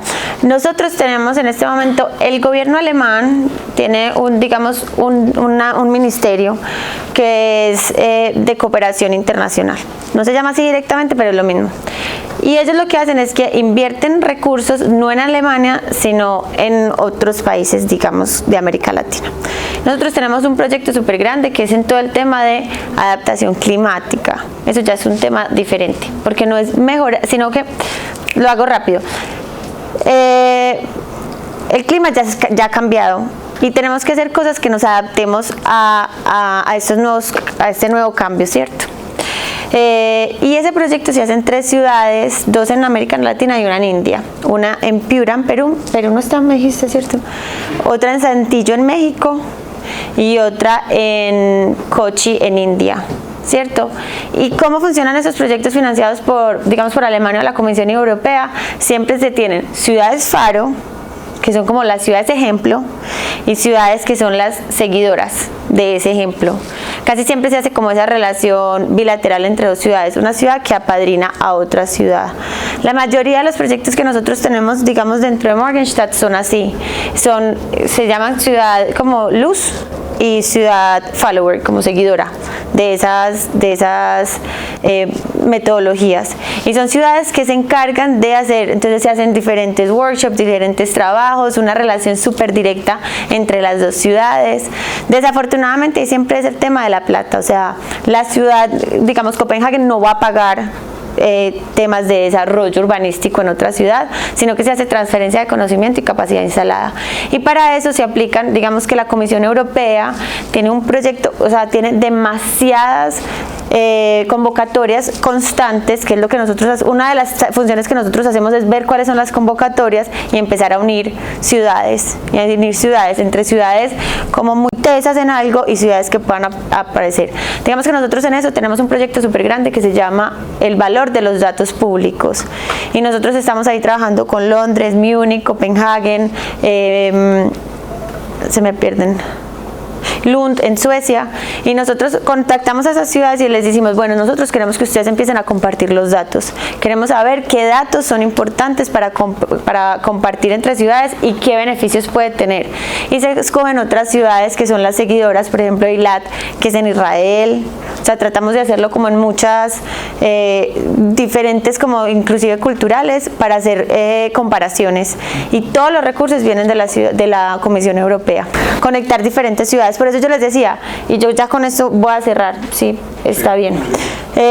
Y es que aprovechen esta oportunidad, o sea, esto no es tan fácil, ¿cierto?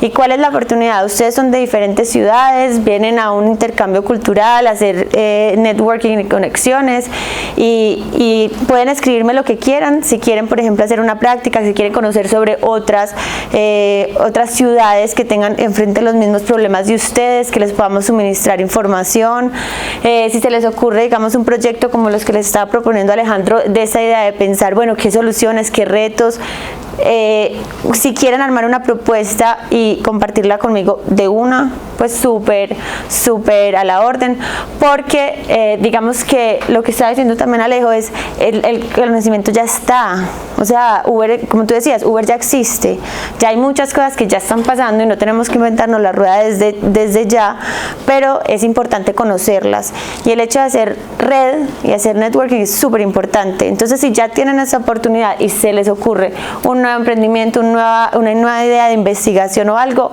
por favor contáctenme y yo los pongo en contacto a nivel internacional. Bueno, muchas gracias por la atención y por la participación. Entonces, Eliana, muchas gracias. Alejandro, muchas gracias por el contacto, y pues nada, estamos aquí también a la orden. No, sí. Muchas gracias a ustedes, me voy muy feliz también. Okay, listo. Muchas gracias a todos, y cualquier cosa también a la orden. Yo estoy ahí al lado de Mario, también en la otra torre. Ustedes que han estado pasando. Ahí en el 6º piso está Alejandro, y Eliana está también en todos lados por internet, pero también es de nuestro grupo de investigación. Entonces, pues, muchachos, este es solamente la abrebocas de muchas cosas que vamos a tener para ustedes, jóvenes. Gracias, Eliana. Listo, muchas gracias. Bueno, nos vemos. Gracias. Bueno, gracias. Chao. Sí.